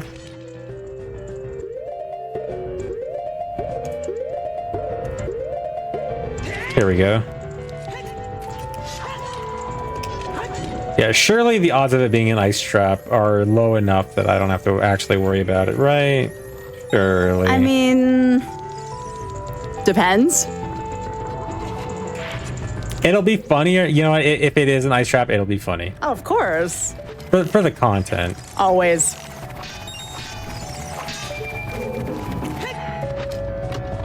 Never was a fan of P-hats just being in random places. They are surprisingly annoying. Like there's a lot in enemy rando. You learn that some enemies that you wouldn't think of as being too threatening become really awful. Yeah, still kind of hoping for some sort of bottle instrument for you. Yeah, I would love to be able to play a song. I just got another song there, Bolero, which is a great warp song, one of the best, and I cannot use it.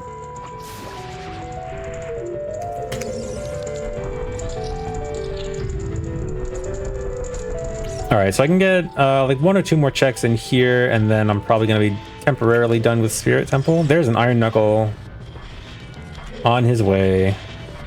Hopefully I can pull this fast enough and just ignore him. Oh no. Alright, we'll just kill him. A lot of Iron Knuckles in this seed so far. Yeah, when all the enemies have like an even chance for randomization, you see a lot of Iron Knuckles. That's not just restricted to like, you know, late game places. You can just find them anywhere, which is really fun. Doesn't sound like you're having fun with them. Yeah. They're honestly not that bad. They're relatively easy to cheese. So, but also sometimes you just want to ignore them.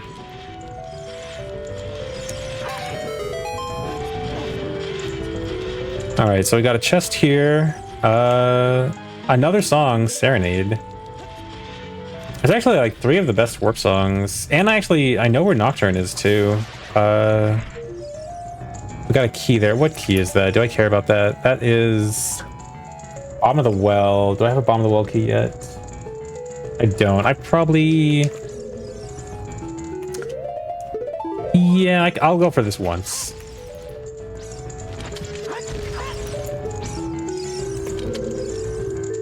Not the most important, but it's nice to have.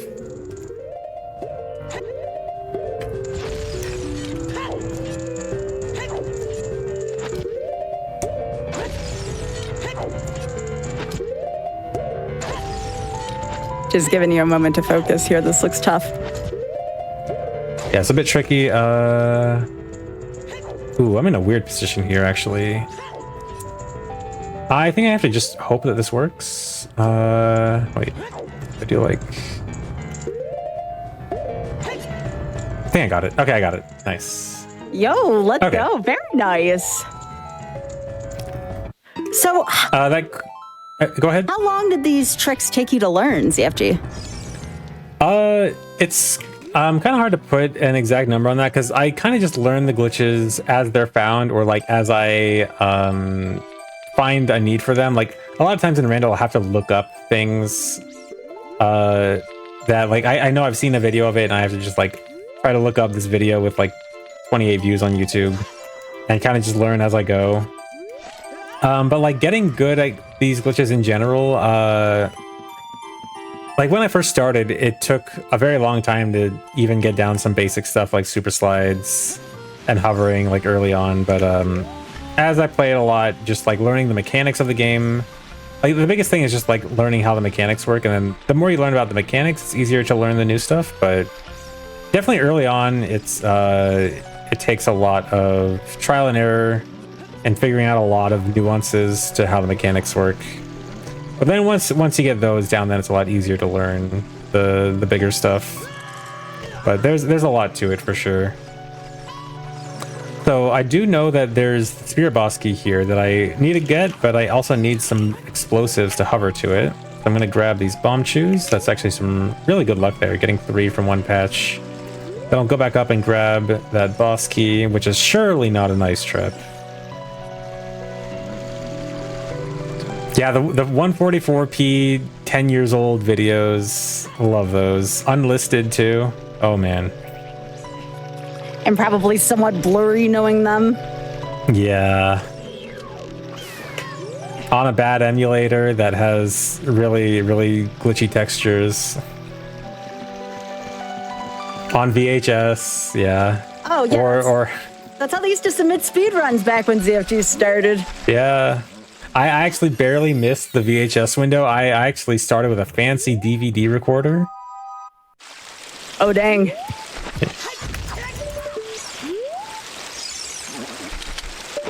All right, so yeah, this guy has a boss key, so I can do a hover over here to hopefully grab this. And having all 5 boss keys this early is actually very good. Even if I don't necessarily have the best, like, general purpose items, all these boss keys are super nice. All right, it's real. All right, I also remember I need to go get, what was it, the iron boots and another fire key from some shops. We're gonna go shopping.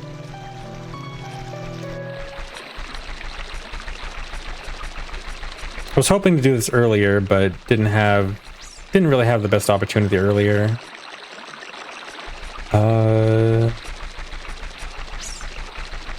Okay, I guess I'll get iron boots first. The Dazzle DVC 100, true. Yep, that was my first capture card. I had DVD recorders starting, and then I got Dazzle DVC 100. Used that for years. And then moved on to the GV USB 2, the Japanese capture card, and then finally got some HDMI stuff. I actually got modded HDMI consoles just for more easily streaming and higher quality.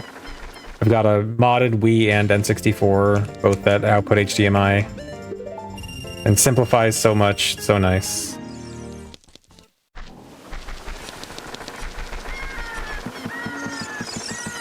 This seems like such a dense game, too, in just the number of glitches that can be learned.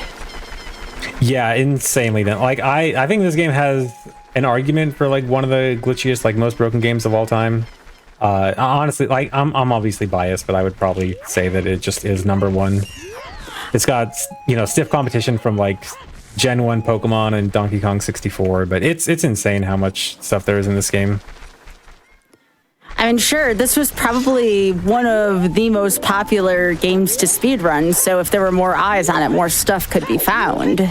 Yep, exactly, for sure. Yeah, so many eyes on this, and then just in general, like the game having so many different options to work with, like just having so many different items and like a big world to explore and stuff like that. That also really helps. And then also, the more we find, it also makes it easier to find stuff, because like the glitches are essentially your tools to work with for finding new stuff, and then you find enough glitches, you can combine them to find new stuff, and then you have the new stuff that you combine with other stuff to find new stuff. So it's kind of like this.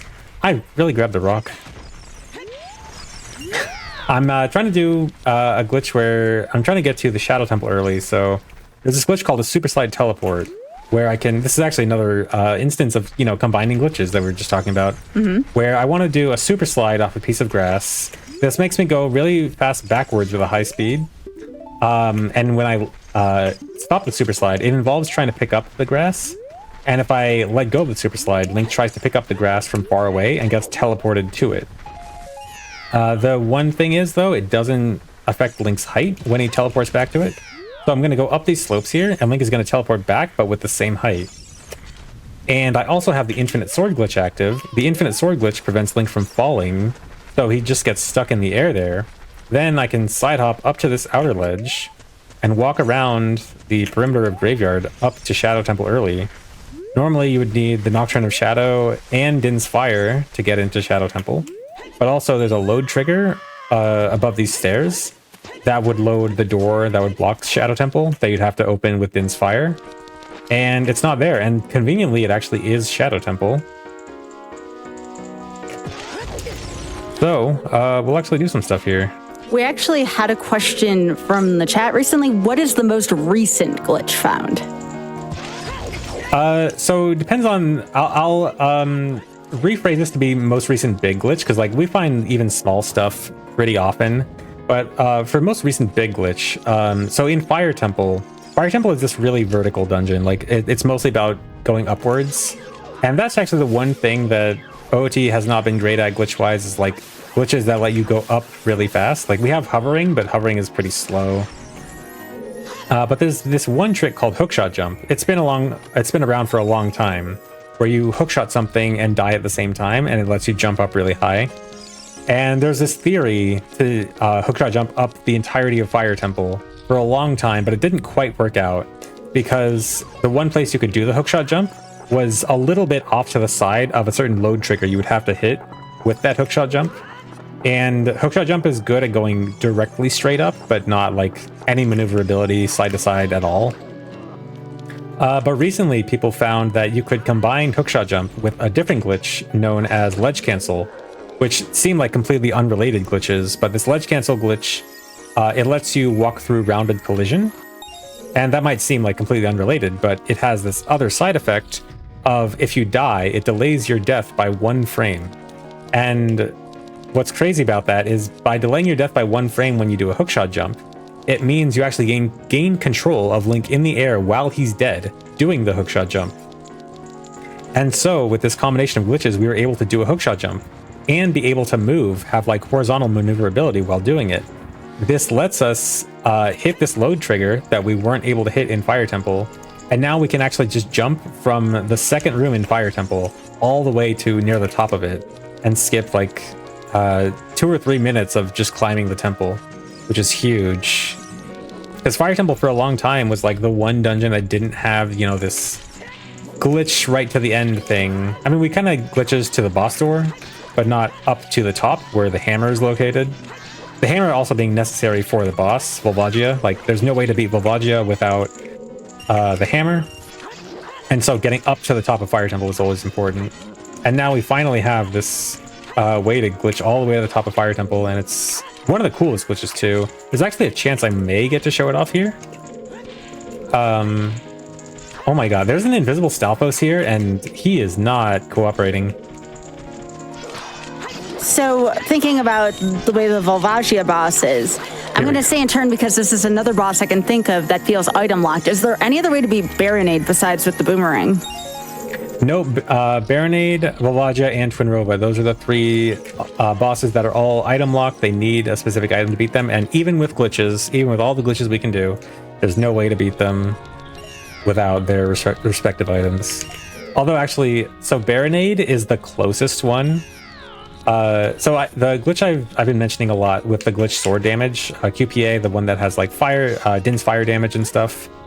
So it also has boomerang damage. And that might sound like, oh, if it has boomerang damage, you can totally beat Baronade with it. And it's so close. You can actually get to the last phase of Baronade with it. It works for 3 of the 4 phases.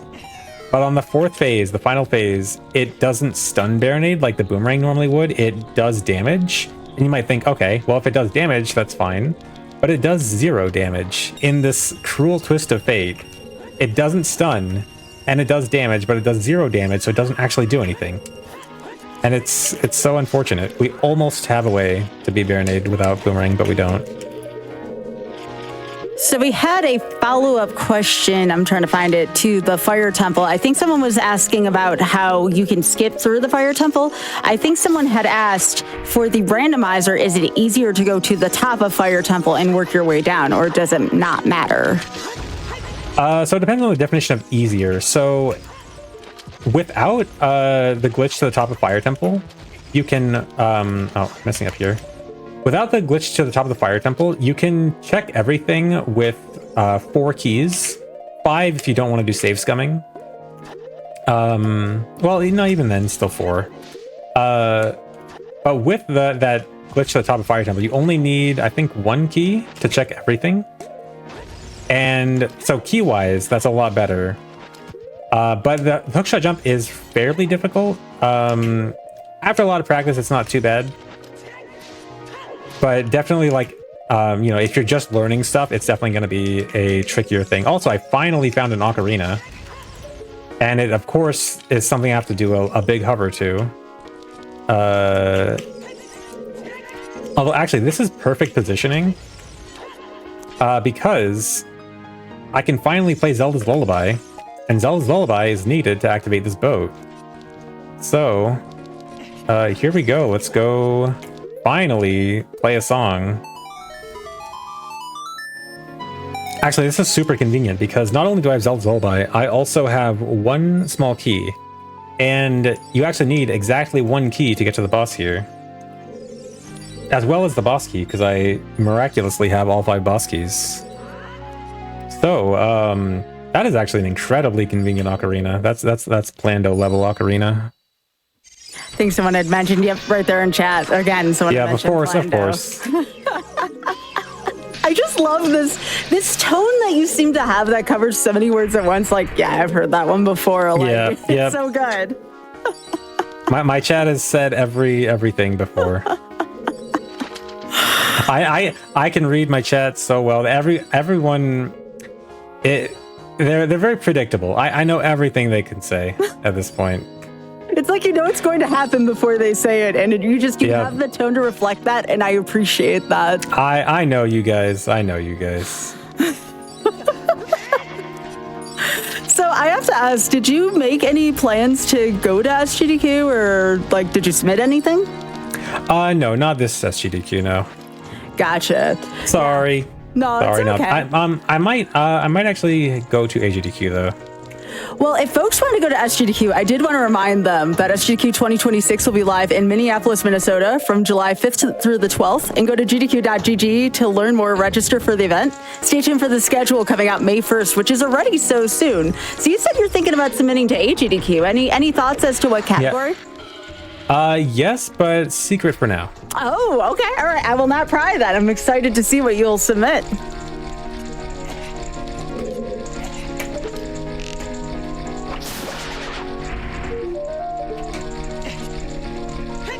I feel like there's so much lore that I have missed with your chat, but like I kind of get it too, though, because it's kind of like reading, and I think this is just a product of how long, we've been around, but it's kind of like reading an old school Twitch chat almost. Yeah, like especially because my chat, I guess just being a super old chat, it's just so much lore gets built up, and then also like so many of my chatters have been around for so long. Some of these guys, oh dude, I finally found the hookshot. Yo, what a place for that. Dude, yeah, that hookshot I got hinted at earlier that said it was in Shadow Temple. This is the end of Shadow Temple. That's deep. That's brutal. But I mean, I got it. Oh yeah, I was going to, I have a weird thing I have to do here. So I need to do, can I climb this? Where am I going to do this? I need to get QPA again. To get fire damage on my sword, and I am having trouble finding a good place to actually get. Oh, you know what? I can do a different method. Actually, this is gonna be easier. So I've been doing this method where I try to do a jump slash without a sword in my hand, but there's an alternate method where I can also put away a Deku stick and throw a Deku nut at the same time, and then break that Deku stick. This will also give me that glitch sword damage, and this will make the sword be able to burn these webs, or not the webs, firewalls there. Also, fun fact about these firewalls, you're supposed to use Din's fire on them, and a lot of people think, oh, it should be Din's fire or fire arrows, right? But actually, no, fire arrows do not burn those things. It's only Din's fire. I never knew that. It's very, very weird. Yeah. Yeah, OOT has a lot of inconsistencies with like how certain weapon damage works. Oh yeah, I got that platform in the skull room would have been a good alternative, yeah, but that was probably faster. But yeah, so I have one key. It's enough to get to the boss room. This boss room, the last room before the boss room here is a bit weird. I have to do some mega flips across some invisible platforms. I haven't done this in a while, but I think this should be fine. Yeah, the wood. I'm sorry. I forgot how to talk for a bit. I forgot the name for wood. You're good.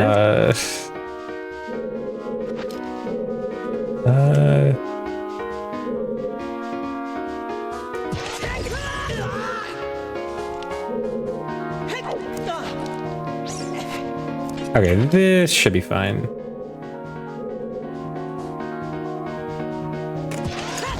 I see the angle's important. Nope. Yeah, it's important angle, and just having to do it. The thing with this, I'm used to a weirder angle because in speedruns you usually come in here from above with you glitch down here from out of bounds, and you have a very weird angle, which I'm actually more used to the weird angle now, which makes it easier. And now I forget how to do it with an easy angle. All right, but our random boss, we have Phantom Ganon. This is pretty good. It's really good that I got the hookshot for this. So if I didn't, oh no, I guess I have the bow. I could have done it with the bow. But it's possible to do this without bow or hookshot, and it's horrible. I actually had to do it at a GDQ once, and I did manage to get it because I luckily had been practicing it for a completely different speedrun shortly before that, but it's very hard to do this boss without either of those items, but we're good. We can do the nice and easy way today.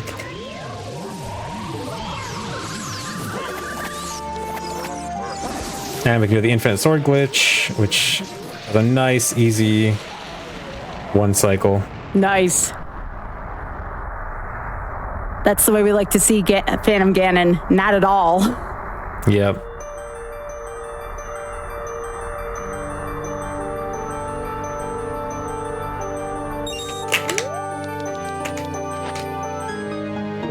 And Epona's song. What does that get you, though, when you can glitch to places? What do you mean by that? Oh, Epona's song? Yeah, like what does Epona's song do for you here? At this point, honestly, not that much. Early on in the seed, it can be kind of nice because sometimes, like, if I want to get to Gerudo Valley super early on or with very low items, having Epona for that can be good. There's like some weird glitches I can do with Epona as well. Sometimes you can use items on Epona, and it's very situational, but sometimes using items on Epona, you can use like Foro's Wind in the overworld, which can be kind of nice, or some weird hookshot jump stuff, although it's, again, super situational. For the most part, Epona's song, this late in the seed, not that important. So how close are you to what would look like go mode? We're actually doing pretty good. So go mode in this is a bit more ambiguous than normal because I don't know what bosses, I know what bosses I can beat, but I don't know where those bosses are. So go mode can be kind of different depending on like if the boss at the end of a certain dungeon is actually beatable or not. But that said, I'm doing pretty good because I have all 5 boss keys. But of those dungeon or like boss item locked bosses that we were talking about earlier, Volvagia, Baronade, and Twinrova, I only have Mirror Shield. Yeah. So that could be a problem. That would... I actually... Yeah. So I still haven't found... I actually need to update some notes. I forgot earlier. Ooh, chat. Does anyone remember where Spirit Temple was? I forgot to write down the entrance to Spirit Temple. Oh, it was Jabu, right? It was Jabu. I remember. I didn't forget. It was Jabu. Oh, you know what I can do? Wait.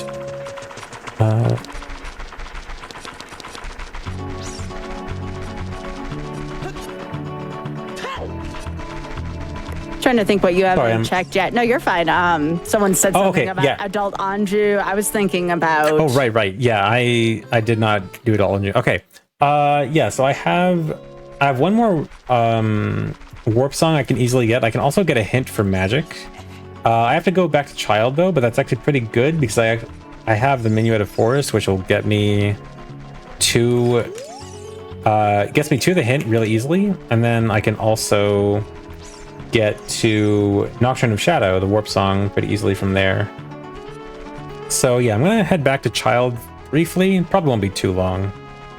Just get a few checks and a few easy hints. He's losing it. I just have there's a lot I have to keep track of with hints and things I can still do versus things I can't do right now. Actually, I can do a lot of things right now. I have most good items. So what else do you do on your stream in addition to this? Is it pretty much just a lot of different variants of Ocarina of Time? Yeah, a lot of Ocarina of Time stuff. I've been doing more Majora's Mask randomizer also. Nice.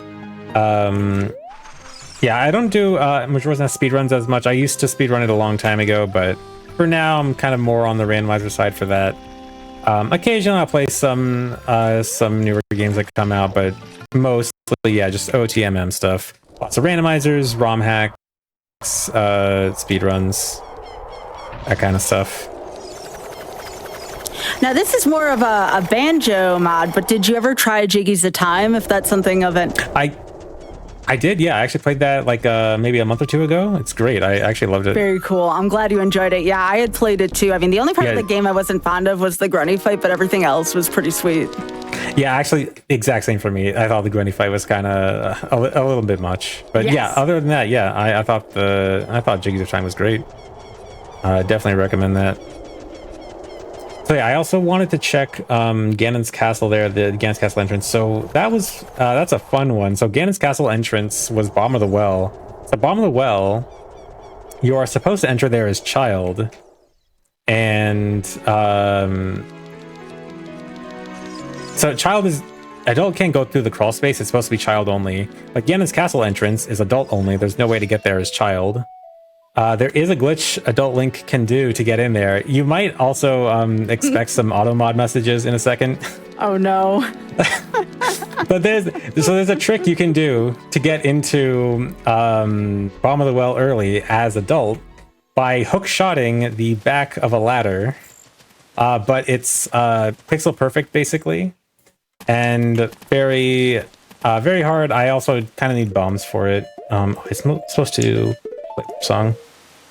So it's got a bit of an unfortunate name. You can probably piece together from the description. But, yeah, right now chat is also saying, in addition to that, see if she's gonna forget bowling. Dude, okay, as soon as I say that, magic is in bottom of the well, so yeah, that might be required.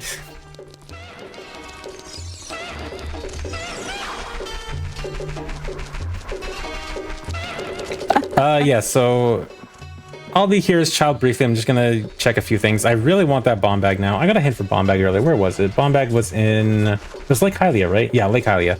So I probably need to make a trip to Lake Hylia soon. Hopefully I get a bomb bag. If I get that, then we can talk about going to bottom of the well, getting magic. So let me ask you this. If you're really, and you are very good at using bomb shoot, why would you need regular bombs, just out of curiosity? So regular bombs, they can both do most of the same things, but sometimes bombs are a lot easier to work with. The timing is easier, and also doing setups with them is easier. Sure. There are some tricks that require like extremely precise setups that doing with a bomb chew, where it's like running across the ground, is really hard. Sometimes impossible, whereas bombs, it'll just be much more free. There's also, sometimes I need to do a super slide, which is a glitch that actually requires picking up an item, and bombs can act as the pickup item, whereas bomb chews can't. So there's sometimes where I do need those bombs. So yeah, mostly it's just easier to work with, but there are some times where I actually need the bombs for like certain setups. I'm actually surprised you didn't find any. Again, no ocarina, no bottles, no bomb bags by now. That's wild. I actually did finally find an ocarina back in... there's no spot on the tracker for it. Okay, that's why I wasn't. Oh, is it not on the tracker? Wait. Oh, wait, is no. It? No, it is. Right It's yeah, okay. Yeah, it's right there. I'm like, wait a second. No, it's right there. It's a pretty detailed tracker. I know. Yeah. So I know most randomizers usually use like a more compact tracker, but in No Logic, oddly enough, No Logic makes some items more important than they would in regular rando. Sure. And so like having the more detailed tracker is usually a bit better for this. Yeah, we haven't found the long shot yet. Someone was asking about that. Yeah, that would be pretty nice. Spread deep into force. What is... Some of these hints are not super great. What is this one?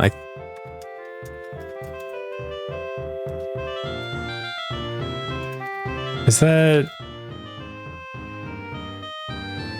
Spider buried deep in a forest maze. Okay, that is the bean patch. Okay, it could be one of two checks, but I need bottle for this one, so I cannot get this one yet. I actually would like that bottom of the well. I do have a bottom of the well key. Having two would be nice, so I wouldn't have to save scum. But oh well, I'll just do some save scumming later. I might not even have to. There's always a chance I could avoid it. Here's the thing you were talking about earlier. Whoa. Yep. Oh, yeah. So they made it super fast in this version. It's okay. I got it. Second try. Which is basically first try. Yeah, so we finally have Nocturne. So another nice warp song there.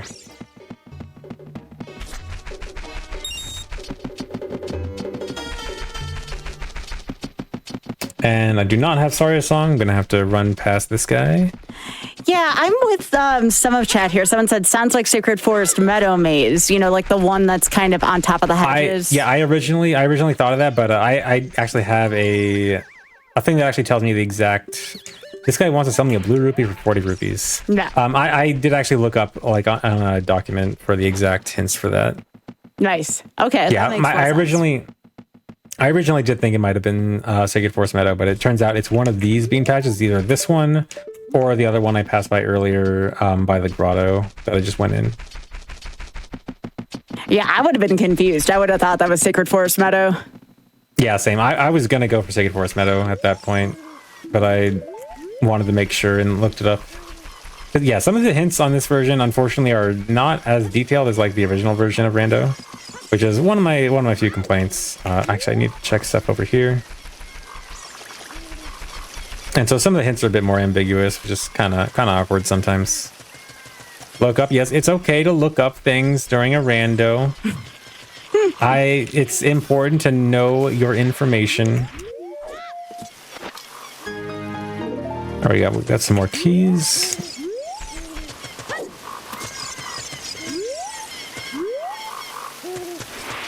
It's so odd seeing this check be done almost 2 hours into a seed. Yeah, surprisingly, a lot of child checks end up getting done pretty late in no logic rando because, again, I mentioned earlier, like adult is usually better at doing stuff than child, and so in no logic, it's usually like much more highly beneficial to just rush stuff as adult, and sometimes it actually means that you end up doing not a whole lot as child in general. So yeah, even that actually makes it so like basic checks like this can end up being pretty late. Sometimes it ends up being really funny where like I'm like, oh, I can't find this really basic item. Time to check the spoiler log where it was. Oh, it was Andrew's Cocos. That's like one of the easiest checks in the game, and I just never went there. Well, Deku was Jabu actually. Okay, I'm gonna head back into Deku real quick, and we can check check the boss here. There's a lower chance that I can beat it as child compared to adult, but probably good to just check it anyway. All right, here's the song chat was talking about. Here's your favorite song, chat. Dang, I just saw the Gerudo mini boss guard from Gerudo Fortress. Yep. That's wild. Yep, even those guys, yeah. Yeah.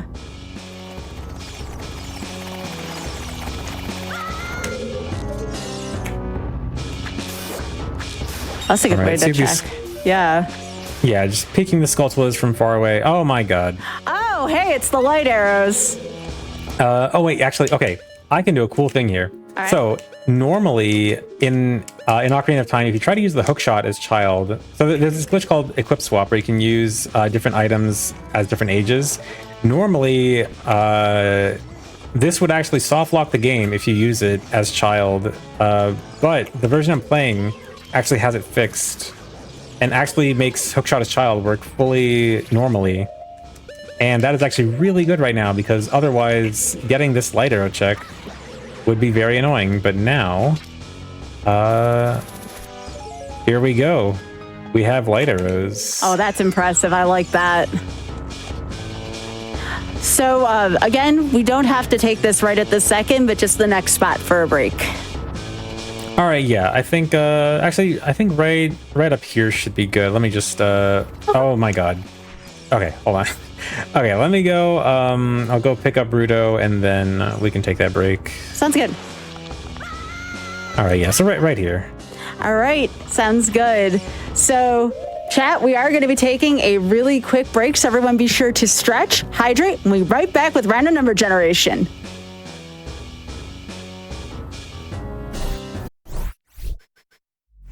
Welcome back to Random Number Generation. I'm joined here by ZFG, and this is The Legend of Zelda Ocarina of Time Randomizer without logic. So we have the final chapter coming in. Very excited to see how the rest of this unfolds. Are you ready?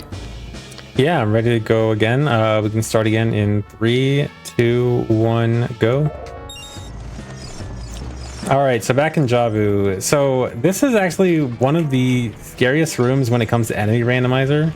So Jabu in general, usually Jabu is filled with a bunch of lots but small enemies. Like it's just like a lot of bubbles, a lot of stingers. They don't really do much. They're not really a threat.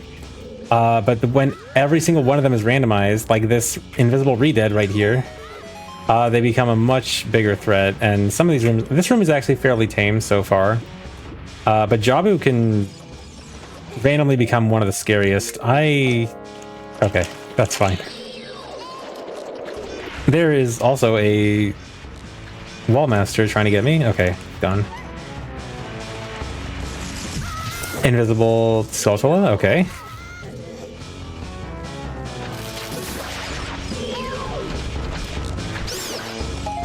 Okay, this room had like 3 invisible enemies. That's really cool. I'm sorry, your sarcasm gets me every time, CFG. Anyone who's a regular ZFG's chat, is he normally like this? Yeah, this is every day. It's a day that ends in Y for ZFG. And I want to encourage y'all, please be sure to give ZFG a follow. Twitch.tv/ZFG1, and then also YouTube also on ZFG. So please give ZFG all the love. Absolutely deserves it here. Has been doing such a great job here today on the No Logic Randomizer. Yep, there's everyone in chat. Yep. They're giving you away. Yep. Dude, no. I just got invisible fire keys. Just burned my shield. No, that's crazy. Worse. No, why? Chat says the FG's sheer dryness is the highlight of the experience. You know, I'm starting to see why. Because a lot of the time, like, I'll just chill and lurk with ZFG in the background, just very relaxing. But, like, this is the first that I really kind of listened, and I'm getting this wonderful sense of humor. And I love it. It's so much fun. Yeah. Yeah, it's been great. Okay, I want to do a trick to get to the end of the dungeon without beating Big Octo. How bad is this gonna be? You tell me. I'm gonna give this one shot. Okay, we're gonna do one try for this. I had to do this relatively recently for a low percent run anyway, so surely I'll be well practiced with this. I believe.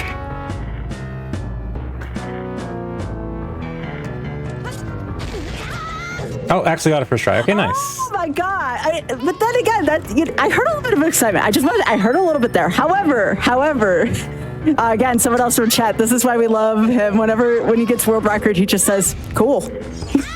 Yeah.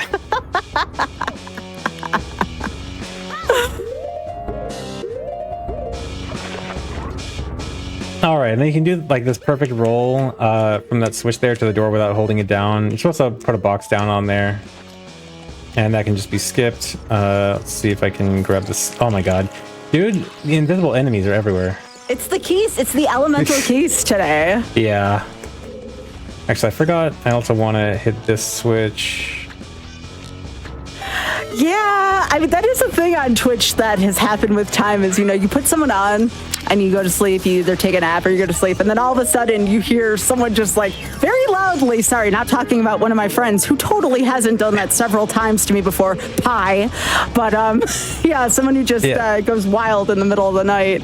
I lost one of his RuneScape runs, like that's how I actually got introduced to him. Woke me up at 7:30 in the morning with him just like shrieking at the TV, and me and Oth just kind of look at each other like, what just happened? Oh no. Yeah, so my chat always, you know, says my streams always chill. They like to sleep to my streams and everything. Yeah. Sometimes I like to raid Pope Squidward, who has maybe the polar opposite volume level of my chat. Oh no. Or my stream. So I always have to be like, okay, guys, we're gonna raid Pope Squidward. Turn your volume down if you're sleeping. I'm very sorry. That's so sweet of you, though, to like actually apologize for if another streamer pops off. I love that. ZFG doesn't jump scare y'all, only rando scare. Yeah, I can see that. Like you all Yeah, were so sometimes afraid. sometimes the random sounds can be very jump scary. Oh, sure. There's a couple enemies like that in this game. Yeah. Where am I going? I think I just go back to adult. Or no, I want to go back to Lake Hylia. That's it. Serenade. So I got a hint earlier about Lake Hylia having a bomb bag. I'm really hoping I get it here. If I can get a bomb bag, that'll be... that'll clear up all my worries, basically. That I'd be pretty much set on that. Because the big thing right now is I can pretty much beat all the bosses I need, probably. But magic is going to be the one big thing. And I know that magic is in Bomb of the Well. And Bomb of the Well has that weird issue where I can't get in there as child, so I have to get in there as adult. And I'm going to need to do a hard trick that I don't even think there's a setup with it with bomb shoes. I think the only setup known is with bombs. So I really need bombs to do that. I mean, there is always the option of the second magic. There are 2 magics. I only have a hint for 1. Looks like no... it looks like it's not here. I guess... yeah, I guess we go back to adult. I guess I'll take the owl. So yeah, that bomb bag is really important right now. So I guess I'll go adult, and then first thing I'll do is check some adult Lake Hylia stuff and hope I get that bomb bag. Yeah, the Bomb of the Well in Ganon's Castle is a classic, because Bomb of the Well is, like, you can, there's a lot of glitches you can do to get in any dungeon, like, as any age. Like, child can get to a lot of adult dungeons, adult can get to a lot of child dungeons. But Bomb of the Well / like, Ganon's Castle entrance, oops, I was going to the owl. That's, like, the trickiest one, for sure. And so that combination of Bomb of the Well at the Ganon's Castle entrance, and then having to do that as adult, that's going to be tricky. Chad, of course. Fishing. I actually... Yep. I was going to say, I actually do not have fishing randomized on this. I take fishing off because it's kind of boring. Sorry. No, I do not have Sun Song, I think. Yeah, I don't. I mean, is the Sun Song even necessary besides, like, a check? Because now that the Skull Tool has come out at night, and you can clip through doors, you don't care about doors, like, the Sun Song doesn't seem too useful to someone like you know? Yeah, not that big of a deal. There are some checks that are still night or day reliant that aren't Gold Skull Tools, but they're not that much. Yeah, at this point, it's a nice thing to have, but not anything I'd lose sleep over. Aw, someone chat's sad that there's no fish today. Yeah, I'm sorry, no fish today. He hates the loach. It's funny. No, Chew Shop didn't have bomb bag. It had a bomb chew bag that I already bought. Mm-hmm. With bomb chew and bomb bag being separate. In Majora's Mask, they're the same thing, but not in this game. Did I ever get this check? Oh, they were wondering about the Sun Song check in particular. Oh yeah, the Sun Song check in Graveyard. Graveyard, yeah. There's one check that I do need Sun Song for, or unless chat meant the Sun Song grave, like where you would learn Sun Song. I haven't gone there yet. I do need to go there soon-ish. I think both. I mean, honestly, both doesn't seem like such a bad idea. Yeah. Oh my gosh, ZFG! Such violence. I didn't get a good item, so oh, dude. Okay, this is really good. Okay. Cool. So, if you saw that might have been a weird looking item there. That is Rock's Feather. Yes. So it's actually a cool modded item they added into this that lets you actually do a jump. Really cool. Lets you do a lot of cool stuff in Rando, and this is off. Okay. I was thinking of the blue feather from Harvest Moon, but yeah, Rock's Feather makes more sense. Yeah. But yeah, it's a really cool rando. Why is this off? Dude, okay, something about the setup is off. Okay, I'll have to do this manually. That's weird. Manually.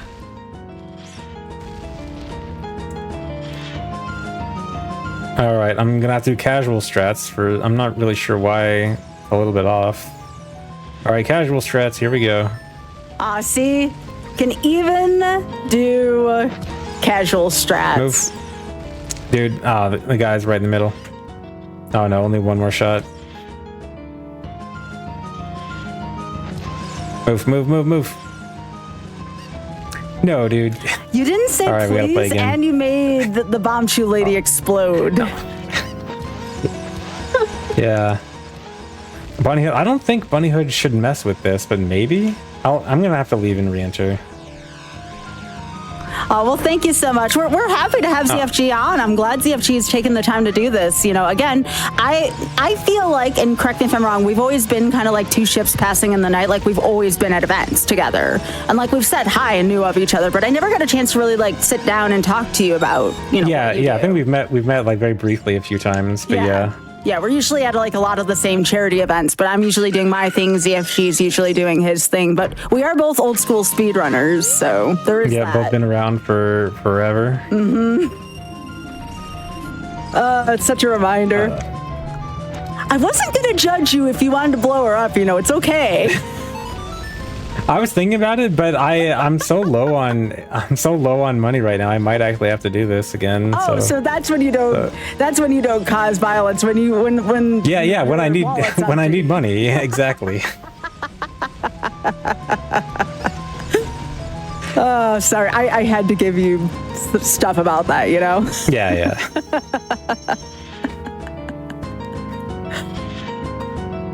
See, I need to learn. I need to learn the dry humor that you have. It's actually quite good. Yeah. It's just always just been like this. No, I appreciate that. Yeah. I mean, I live with somebody who has the driest sense of humor and like the deadpan-esque humor as well. Yeah. So like I get it. Yeah. All right, here we go. Finally, it worked. All right. So yeah, now I'll be able to actually jump around. It's really cool. It's actually not as useful like late game as if I were to get it early game, but this is a really cool item. I really like messing with this in rando. That's so cool. I can't wait to see it in action again. I'm glad you talked about it. Oh, it replaced. So there's no Nereus love here. It just replaced know. So it. Okay. actually, it actually can swap item spots. So like both of them can be in the same item slot. You can actually swap between them. Yeah, I got confused because I was looking at your tracker. And I'm like, okay, there's a spot for it, but that's where it would be in the menu. So that's cool that they did that. Yeah, actually, so for the tracker, it's actually a little off screen right now, the feather part. So I have a very janky tracker setup where that tracker is actually like 8 different windows stacked on top of each other because the tracker's a bit jank for this. But there's like a little bit cut off where the feather is supposed to be on the tracker. Okay, so I wanted to go to Lake Hylia. And this is actually one case where I would have liked Sunsong because I do need to shoot the sun when it turns daytime for one of the checks. I guess I'll come back for this later. So yeah, again, I really want to get bomb bag here. I have iron boots too. I need to remember that. So I can use iron boots to get 2 checks in the lab.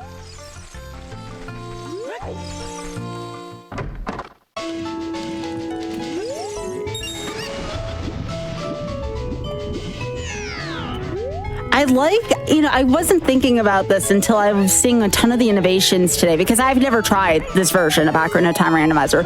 I cannot believe how far we've come in terms of just like randomizer development. It never ceases to amuse me. You know, when we think of early randomizers, we think of this. We think of Link to the Past. And I just can't believe all the different quality of life things, all the different cosmetic things. There's your bomb bag. Let's go. Yeah, there we go. All right, that's great. Yeah, it's so cool how much development Randomizer has had, especially this version. It's people have gone so far with modding this game. It's amazing.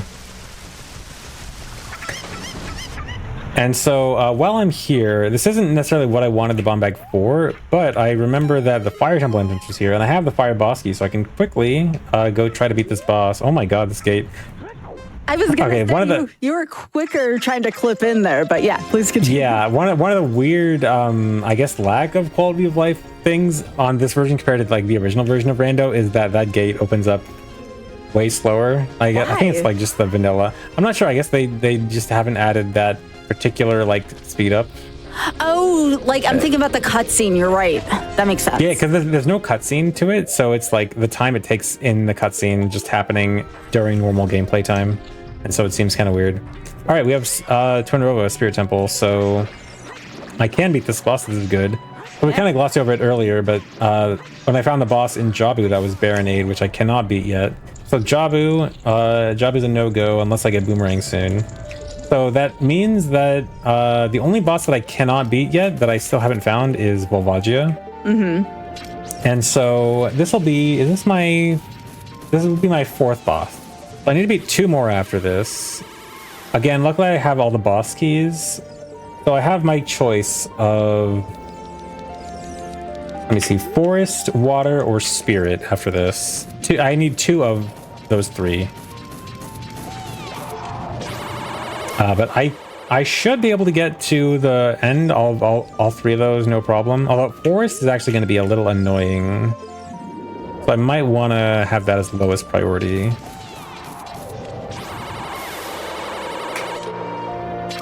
Oh, actually, I should probably prioritize that magic and Bomb of the Well.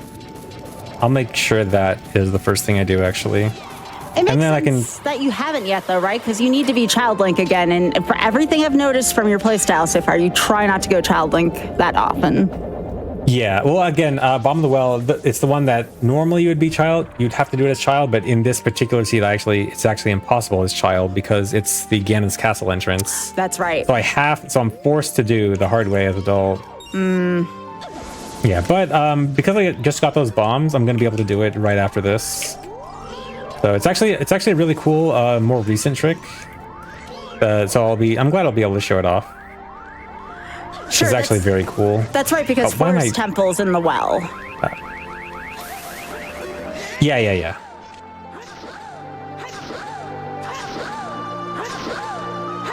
Look at this. Makes it look effortless. ISG, I know it's like the oldest trick in the book, quite literally. It still looks amazing to me. Yeah, it's like a very interesting, like really cool iconic glitch. Like just the concept of your sword just swinging forever and being able to like stun lock and kill bosses really, really quickly was very cool. Oh my gosh, chat, I see you. The wink. Of course. Luckily, the ending part of the cutscene is skipped, so chat, I can't post anything about that. Oh my gosh. I get it though, like, you know, especially again, this has been like your big game for so long, you know, almost spanning on multiple decades at this point, right? And I'm sorry if that makes you feel, but 2027 is next. Oh, I'm aware. But I'm numb to it at this point. I mean, it kind of reminds me, in a way, just how you've kind of seen all the reactions to stuff by now. It kind of reminds me of Larry from one of the more recent Pokemon games, where you're like, all right, I guess we're gonna do this again. When I was playing, I did not like that game very much. I loved Larry. Here's the best part of that game. Oh yeah, by far. That's one of my favorite, actually probably my favorite Pokemon NPC, gym leader, etc. Yeah, I love Larry. For sure. I mean, that was, love him. When we started talking tonight, I'm like, I wonder if CFG would take it as an insult if like his overall attitude reminded me of Larry, but you know. Not at all. Not sure, of course, but. No, my chat, when I was playing that first time, they were quick to notice the similarities. Oh my gosh. No, it is. That's exactly the way it is. It's like going to one of those, like, you know, scripted plays where everybody brings the same props and stuff. Yeah, you got it covered, chat. You know what I'm getting at. It's so amusing. Well, I'm glad you got a chance to play it, even if it wasn't like your favorite Pokemon, just because, again, his character was so unique for a Pokemon game. You know, normally it was great. Like, excited and kawaii and hurrah, and then Larry's just like, all right, I guess we're doing this. Finally, my person.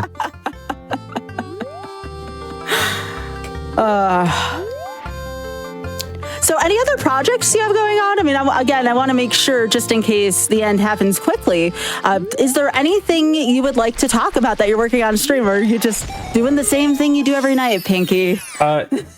Yeah, I guess the big thing, I guess it kind of is the same thing we're still doing, but working on a big reroute for 100% speedruns. 100% speedruns of this game are like so complicated for routing now. We're basically attempting like a complete redo that's going to be like nothing like the original route, or at least like a previous route. And we're not even sure if it'll be faster, but it's a huge project, and so that's probably the big thing I'm working on right now. And then if everything goes well, then getting back to 100% speedruns for the first time in quite a while.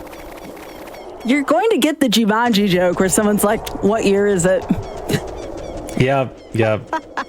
Even just when starting like streaming, routing and testing and stuff, people are already going like, what year is it? Oh my god, finally back to hundo. All right, we have the cool trick coming up here. So this is the trick to get into bottom of the well as an adult. I need to do a trick where I use the hook shot on the back of a ladder, and it has to be like pixel perfect for it to actually work on the back of this ladder. So I need to do a very precise weird shot. This will let me use the hook shot under the ground, and I have to release it on a specific frame as well. And then it's right here, should work. All right, and here we go, we're in. I will never see parts of this game the same again. It's so cool. Every time you think it would get old to me. No. And then here's the FG saying, yeah, I've been doing that for like 20 years. Come on, Sky, get it together, you know? Yeah, it's pretty great. I mean, that's what's kept me in this game. Oh, boomerang, that's pretty big. That's good. Nice. But yeah, that's what's kept me in this game for so long, is all the crazy stuff you can do. We're always finding new stuff. It's always surprising. I'm happy that there's still discoveries being made all these years later. You know, it's not again, we were comparing it to Mario 1 any percent. It's not a nearly solved, nearly test project by now. So that's really cool to see. Yeah, it's amazing that even after all this research, all this time we put into this, we're still finding new stuff. And that's what makes it so great. And then, of course, I just imagine, now you have me doing it now. Like, I'm seeing, like, the Plando after you open that from chat. I'm like, you know, yep. I wonder how many times we've seen that, you know? Oh, that's right. You only have one key. You were talking about safe scanning. Yeah, I have one key. So, so I'm going to try to avoid opening the key doors at first. And if I don't get it, then I'm going to do some safe scumming. So first, I'm going to work on everything else, because there's only 2 checks behind 2 key doors. So more than likely than not, it won't matter.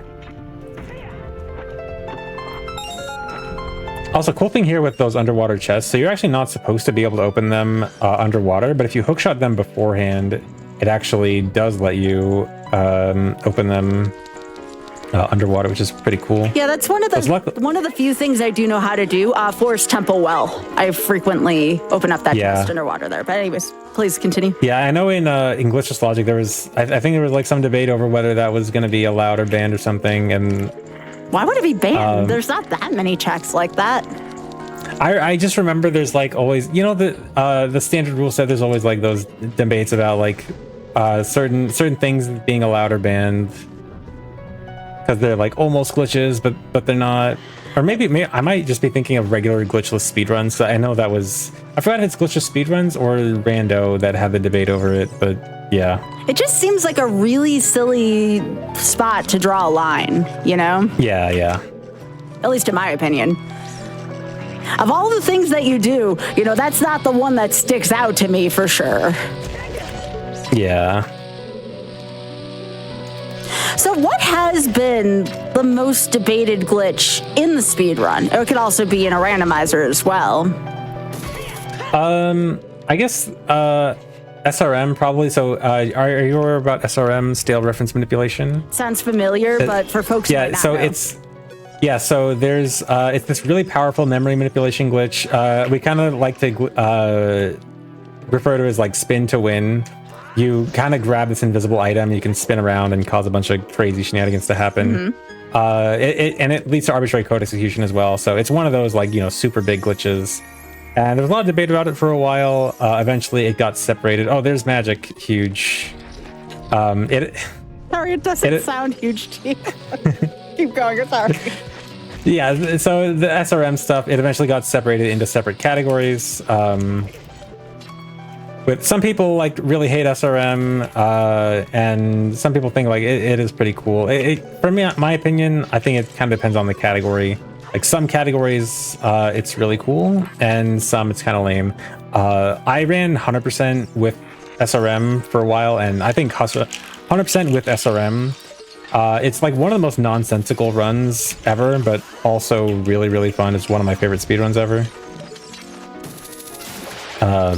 But yeah, probably SRM. That was a big debate topic for a long time.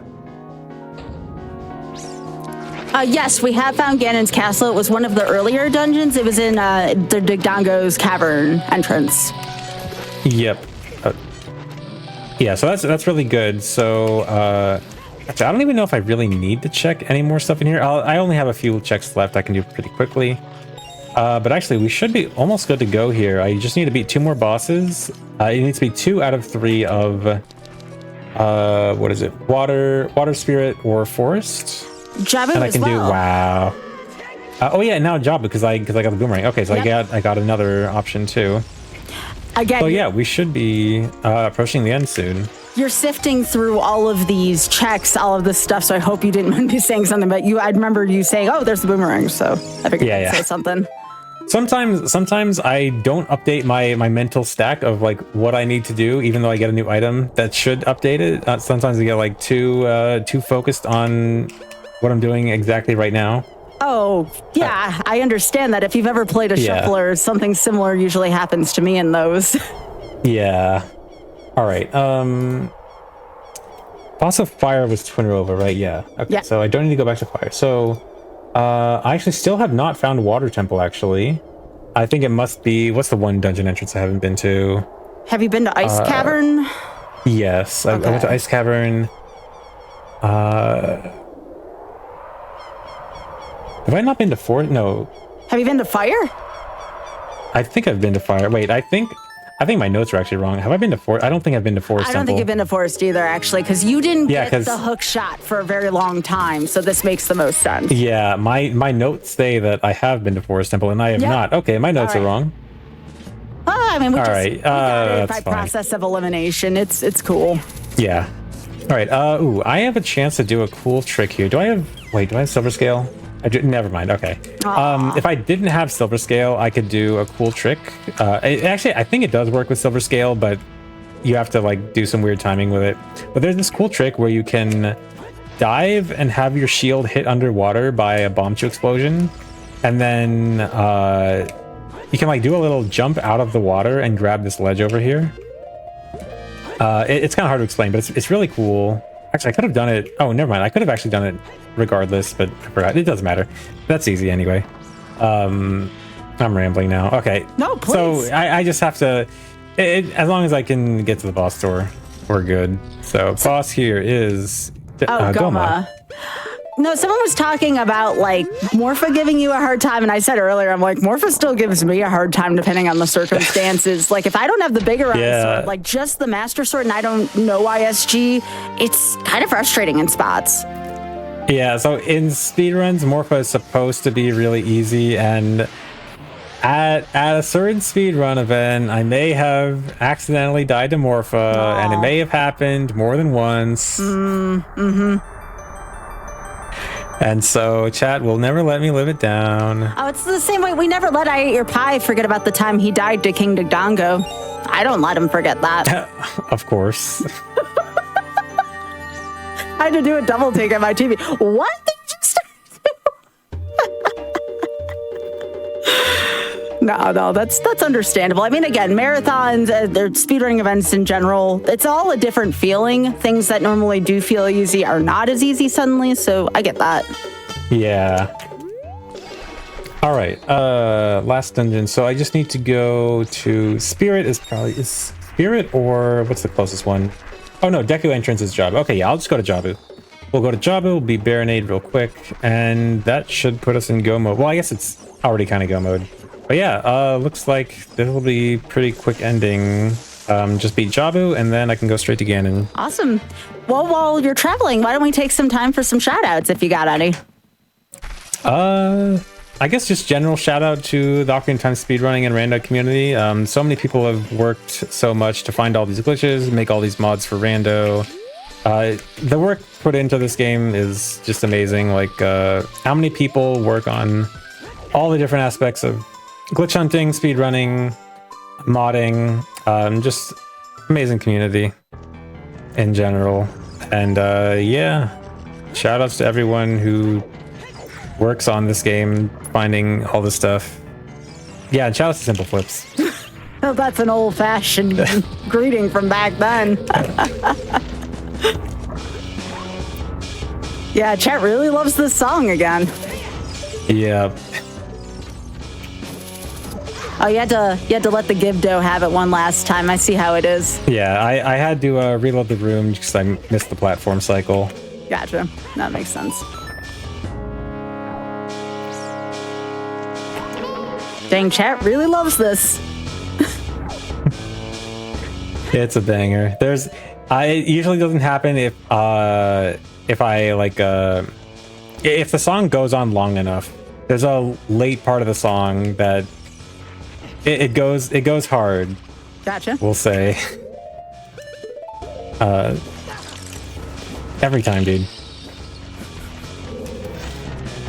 It's like the one time I hear you animated is if you get like annoyed with an invisible enemy.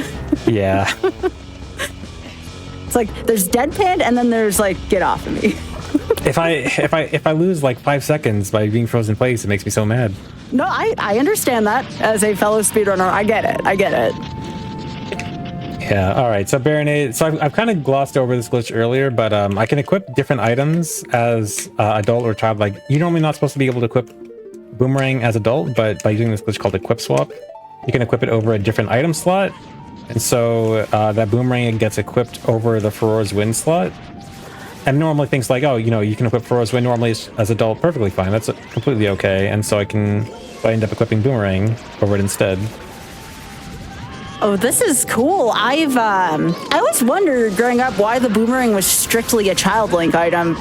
I like it. Yeah, it's weird. I guess they just wanted like adult link, child link to have separate items that only they could use, but Boomerang was definitely one of the ones where it kind of didn't make sense. Like, it kind of made the adult items not being usable as child made more sense, but the other way around, not so much. Sure. I mean, I like the bunny hood on adult link. I think that's been one of my favorite things in this seed. Yeah, it's been great. I noticed you don't use alternate sprites, though. We had Wooden Barrel on a couple weeks ago, also playing Ocarina of Time Rando, and he was Pepsi Man for adult link in his seed. Yeah. So there's a lot of tricks that involve like specific visual cues with Link's model. Mm-hmm. So I don't quite like alternate models too much. Sometimes I will for fun if it's less serious. And also, so the version I'm playing on, Ship of Arcanian, doesn't quite have as wide of a variety. I should use Spoilero. It doesn't have as wide a variety of character model selection as the regular version. It does still have some cool ones, like for T1, that the event from the other day. I actually used the Goku model for that. It was people donated for that. So Goku did some OOT rando. Oh, nice. But yeah. They said something about in Rock's general, feather, by the way, before you get too far into the fight. Oh yeah, I probably could have used more Rock's. Yeah, I forget about Rock's feather a lot. I should use it more. Sorry, I didn't mean to interrupt. I just want to make sure we got that before the run was over. No, yeah, I do want to be able to show it off more. Good reminder. Yeah. Here's the jump. Oh, pretty wow. Cool. And you can also use it midair from backflips. You can like backflip and then do a double jump midair. Oh, that's neat. It kind of turns this into a platformer, and I never thought of this game as a platformer. Yeah, it's really cool. I'll see if I can find some more uses. Oh, you know what? I think I have a good use for it. Okay, hold on. Sure. So I have the trials skipped on this, but there's a glitch you can do to skip the trials. I'm going to pretend that the trial barrier is up, and we'll pretend I'm doing the glitch to skip it. So this entire wall right here, for some reason, is marked as the load trigger to go into Ganon's castle. So you can like hit it like that. Normally you would do a bomb hover to hit that, but Rock's Feather would let me hit it like that. I do not like the abundance of likes in this seed. I never cared for that enemy in this game. They're fun. No. They're Creepy. they're not. No, they're not fun. They're creepy and they... Did I get the boss key? I did not get the boss key. Whoops. Oh. Okay, that's fine. I'll just... so the boss key, I completely forgot. The requirement for getting the boss key is just six dungeons beaten. I'll actually have to go to Temple of Time to grab it. I completely forgot. Luckily, I can just set for Rosewind and then go grab it. No Prelude, but that's because Prelude was behind a... Yeah, I was behind a big nice Poe check, which needed a bottle, which I still don't have. This is going to be a bottle-less seed. How does that even happen? Which is, that's crazy. Four bottles, and I found none of them. Now, in Ocarina of Time Majora's Mask, I take it the bottles are individual to their games. So, like, if you find a bottle, one's for, like, Majora, the other one's for Ocarina. There's actually settings for both. You can actually have them shared or separate, which is actually really cool. Yeah. I typically have them separate, though.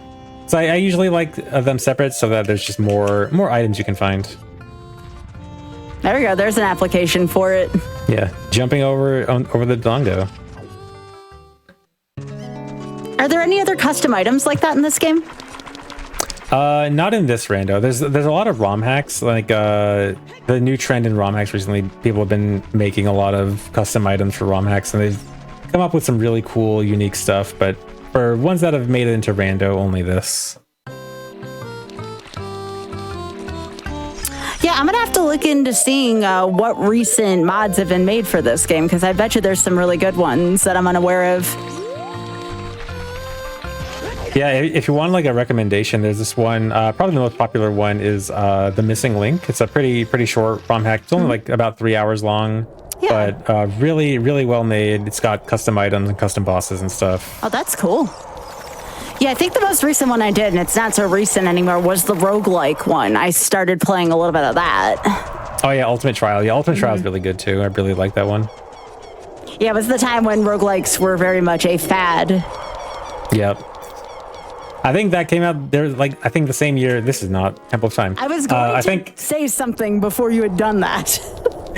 I think the Link to the Past roguelike came out the same year, right? Yeah, I do believe so. Yeah. Yeah, there was just like this year of roguelikes, and it was like a few years ago, and like it felt like everything was getting modded to have a roguelike in it. Yep.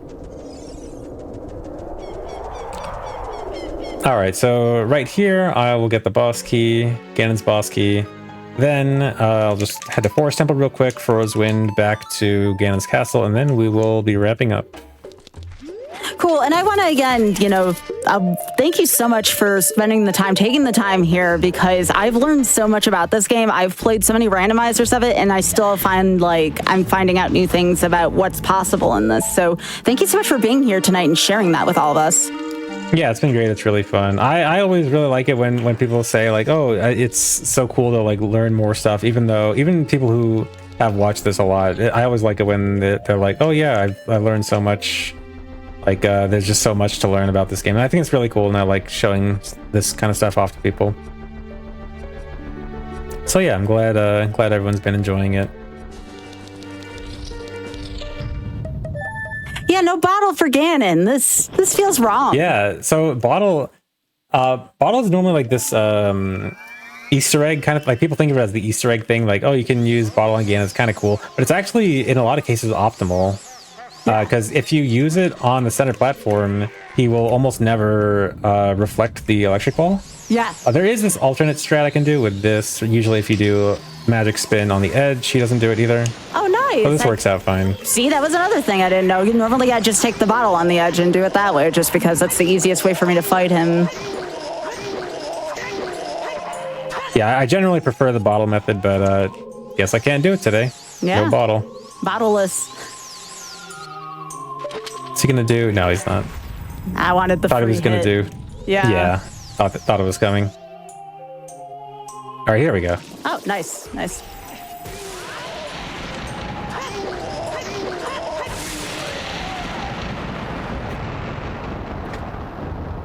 I think one of the best innovations of the randomizer was the removal of the escape. I never thought the escape was that exciting. Escape. Yeah, I never liked it either.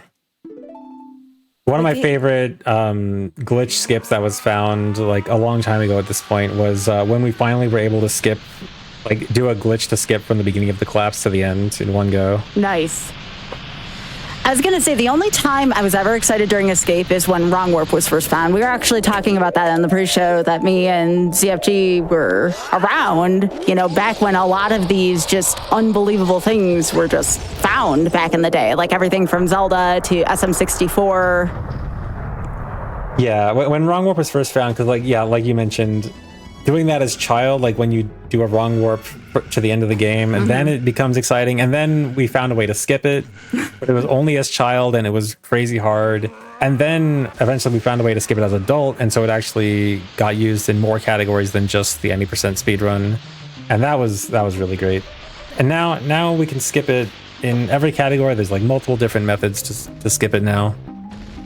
Ooh, got the pink text in this game. Yeah, even the text color is randomized.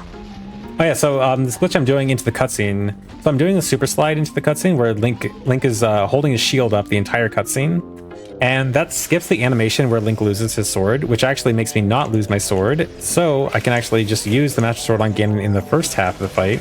Oh, that's so cool. Yeah, normally the first half of the fight, all of your weapons are reduced to 1 damage. So you're supposed to hit them at least 10 times. With anything, basically everything does the same damage. Master Sword is one of the only items not reduced in damage because you're not supposed to have it in the first phase. Along with Deku Sticks, also not supposed to have it then. So yeah, being able to keep the Master Sword is really good because that means you can knock him down in just 3 hits instead of 10. And then second half is just jump slash, and he's down. Nice. Very quick fight. Well done.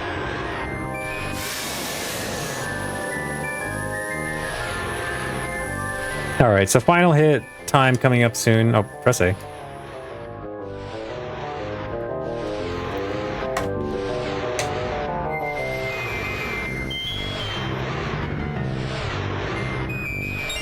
All right, and that's time. All right, looking like a low 243 here. Congratulations. Nice. That's a pretty normal time for this. That was pretty fun. I like that. I like that rando. I like it too. That's the first time I've seen that. Yeah, I got to do a lot of interesting tricks in that. Glad I got to show off some cool stuff. Yeah, so hope you guys enjoyed. That was really fun. Well, y'all, please be sure to give ZFG a follow if you have not done so already. That is at twitch.tv/ZFG1 and then also youtube.com/ZFG. And any final comments from you, ZFG? I don't think so. I guess just thanks for watching, guys. Hope you enjoyed. Shout outs to all the speedrunners, glitch hunters, modders for this game. And yeah, thanks for watching. All right, y'all. Again, I want to remind you that this is not the end of our GDQ broadcast this evening. What's up? Oh, yeah. I was just going to say, chat is actually asking for a spoiler log check. We can actually do a quick log check for the bottles. Yeah, let's do that real quick. Yeah. All right.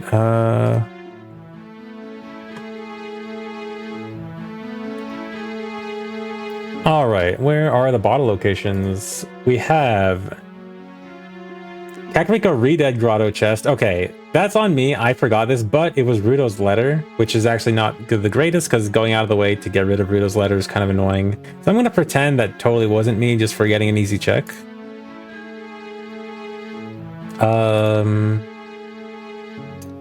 Gerudo Fortress 1500 archery points. So that one's a pretty bad check. I probably never would have gone there. Colossus Gold Skulltula Tree. I think the last time I was in Colossus, I didn't have hookshot, so that was pretty bad. And Forest Temple, Raised Island Courtyard. I never really got a chance to check all of Forest Temple. So actually, yeah, 3 of the bottle checks were bad, and the one that wasn't that bad that I did forget was Ruto's letter, which wouldn't have been that good anyway.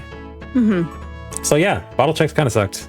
Oh yeah, and I can check the hammer real quick too. Hammer would have been a good item for beating Volvagia. Oh, Megaton Hammer was also in Forest Temple. So actually, Forest Temple had a good amount of stuff. I just never got a good chance to check it. Yeah, it also had strength. Magic beans was also in Forest Temple.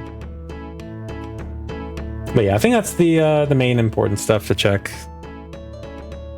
All right. Well, thank you so much for looking those up too, just in case folks were curious about him, which it looks like they very much were.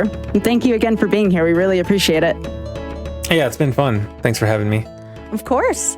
So again, as stated, this isn't the end of our GDQ broadcast. I'm Skybills for Random Number Generation. Stay